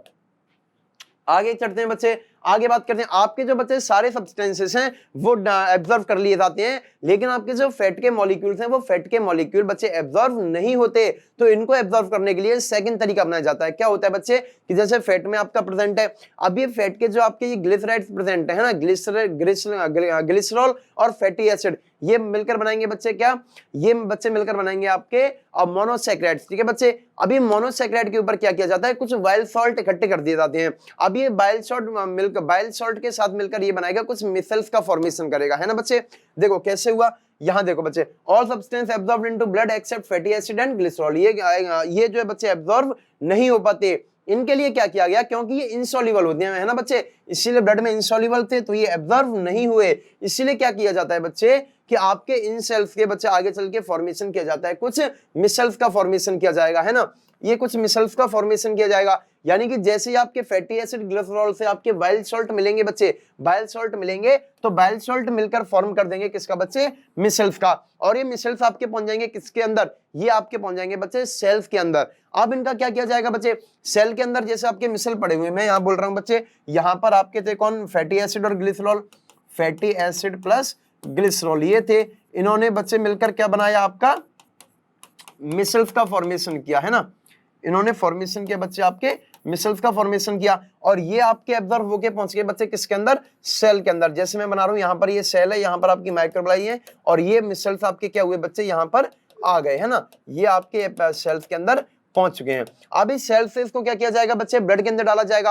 अब ये ब्लड के अंदर भी यहां से नहीं जा पाते, यहां पर आपकी बच्चे प्रेजेंट होंगी नीचे, कौन, यहां प्रेजेंट है आपकी लिम्फ वेजल्स, है ना, लैक्टियल्स जिनको कह रहे हो, लिम्फेटिक वेजल्स, जिनको आप लोग लैक्टियल्स के नाम से जान रहे थे। अब इसके बाद क्या किया जाएगा बच्चे, ये जो आपकी मिसल्स थी, ये जो आपकी मिसल्स यहां पर प्रेजेंट थी, इनको आगे चल के और कन्वर्ट किया जाएगा बच्चे एक और स्ट्रक्चर में, जिसको आप लोग कहते हो बच्चे काइलोमाइक्रोन्स। इसको आप लोग क्या कहते हो बच्चे, काइलोमाइक्रोन्स। ये कैसे होता है बच्चे, इसमें क्या होगा कि ये जो आपकी मिसल्स थी, उनके ऊपर बच्चे प्रोटीन का कोट कर दिया जाएगा, है ना, यहाँ पर ये प्रोटीन के कोट लगा दिए जाएंगे, और ये स्ट्रक्चर बन जाता है आपके बच्चे काइलोमाइक्रोन्स। और यही काइलोमाइक्रोन्स फिर आपके जो है आगे चल के बच्चे क्या करेंगे, ये काइलोमाइक्रोन से आगे चल के आपके ब्लड लिम्फेटिक लैक्टियल्स में, यानी कि लिम्फेटिक वेजल्स यानी कि लैक्टियल्स में पहुंच जाएंगे, और फिर लिम्फ के थ्रू ये ब्लड में आगे चल के डाल दिए जाएंगे। ये एब्जॉर्प्शन होता है बच्चे आपके फैट का, क्योंकि इसका नॉर्मल एब्जॉर्प्शन नहीं हो सकता। कैसे हुआ, आपकी फैटी एसिड और ग्लिसरॉल के साथ में मिला बाइल सॉल्ट, फॉर्मेशन हुआ मिसल्स का, मिसल्स पहुंचा सेल के अंदर, सेल के ऊपर उनके ऊपर प्रोटीन की कोट चढ़ाई गई, फॉर्मेशन हुआ काइलोमैक्रोन्स का, और काइलोमैक्रोन्स को बच्चे आपके लिम्फेटिक वेसल्स यानी कि लैक्टियल्स में डाला गया, और लैक्टियल्स से उनको कहां डाल दिया गया बच्चे, उनको ब्लड में डाल दिया गया, और आपका एब्जॉर्प्शन जो है वो कंप्लीट होता है। उसके बाद बात करते हैं बच्चे डिसऑर्डर ऑफ डाइजेस्टिव सिस्टम के बारे में। तो इसमें जो पहला डिसऑर्डर है बच्चे वो है आपका जॉन्डिस। जॉन्डिस का मतलब क्या होता है, इसमें बच्चे आपके लिवर अफेक्ट होता है, बाइल पिगमेंट्स वगैरह में इसका फर्क पड़ता है ना, और उनके द्वारा बाइल पिगमेंट जैसे बिलिरुबिन, है ना, बिलिवर्डिन, इनके द्वारा क्या होता है बच्चे, आपकी जो स्किन और आईज, इनका जो कलर है वो येलो हो जाता है ना, due to deposit of bile pigment. इसी को हम लोग क्या कहते हैं बच्चे, जॉन्डिस, है ना, बॉडी पीली पड़ जाना, पीलिया, है ना, ये आपका जॉन्डिस के नाम से जाना जाएगा। सेकंड है बच्चे वॉमिटिंग। वॉमिटिंग का मतलब क्या होता है, ejection of food from stomach by your mouth, यानी कि जो आपके फूड के अंदर, सॉरी, आपके स्टमक के अंदर जो भी फूड है वो माउथ के थ्रू, माउथ के पैसे से बाहर आ जाना, इसी को आप लोग क्या कहते हैं बच्चे, वॉमिटिंग के नाम से जानते हो। ये बच्चे रिफ्लेक्स एक्शन के थ्रू होता है, control by the vomiting centre in your medulla oblongata of your brain. ठीक है बच्चे, आगे बात करते हैं बच्चे डायरिया। डायरिया का मतलब क्या है, डायरिया है मतलब लूज मोशन, है ना। इसमें क्या हुआ बच्चे कि आपके बॉल में, आपके रेक्टम में जो मूवमेंट चल रहा है उसको आप लोग बाउल मूवमेंट कहते हो।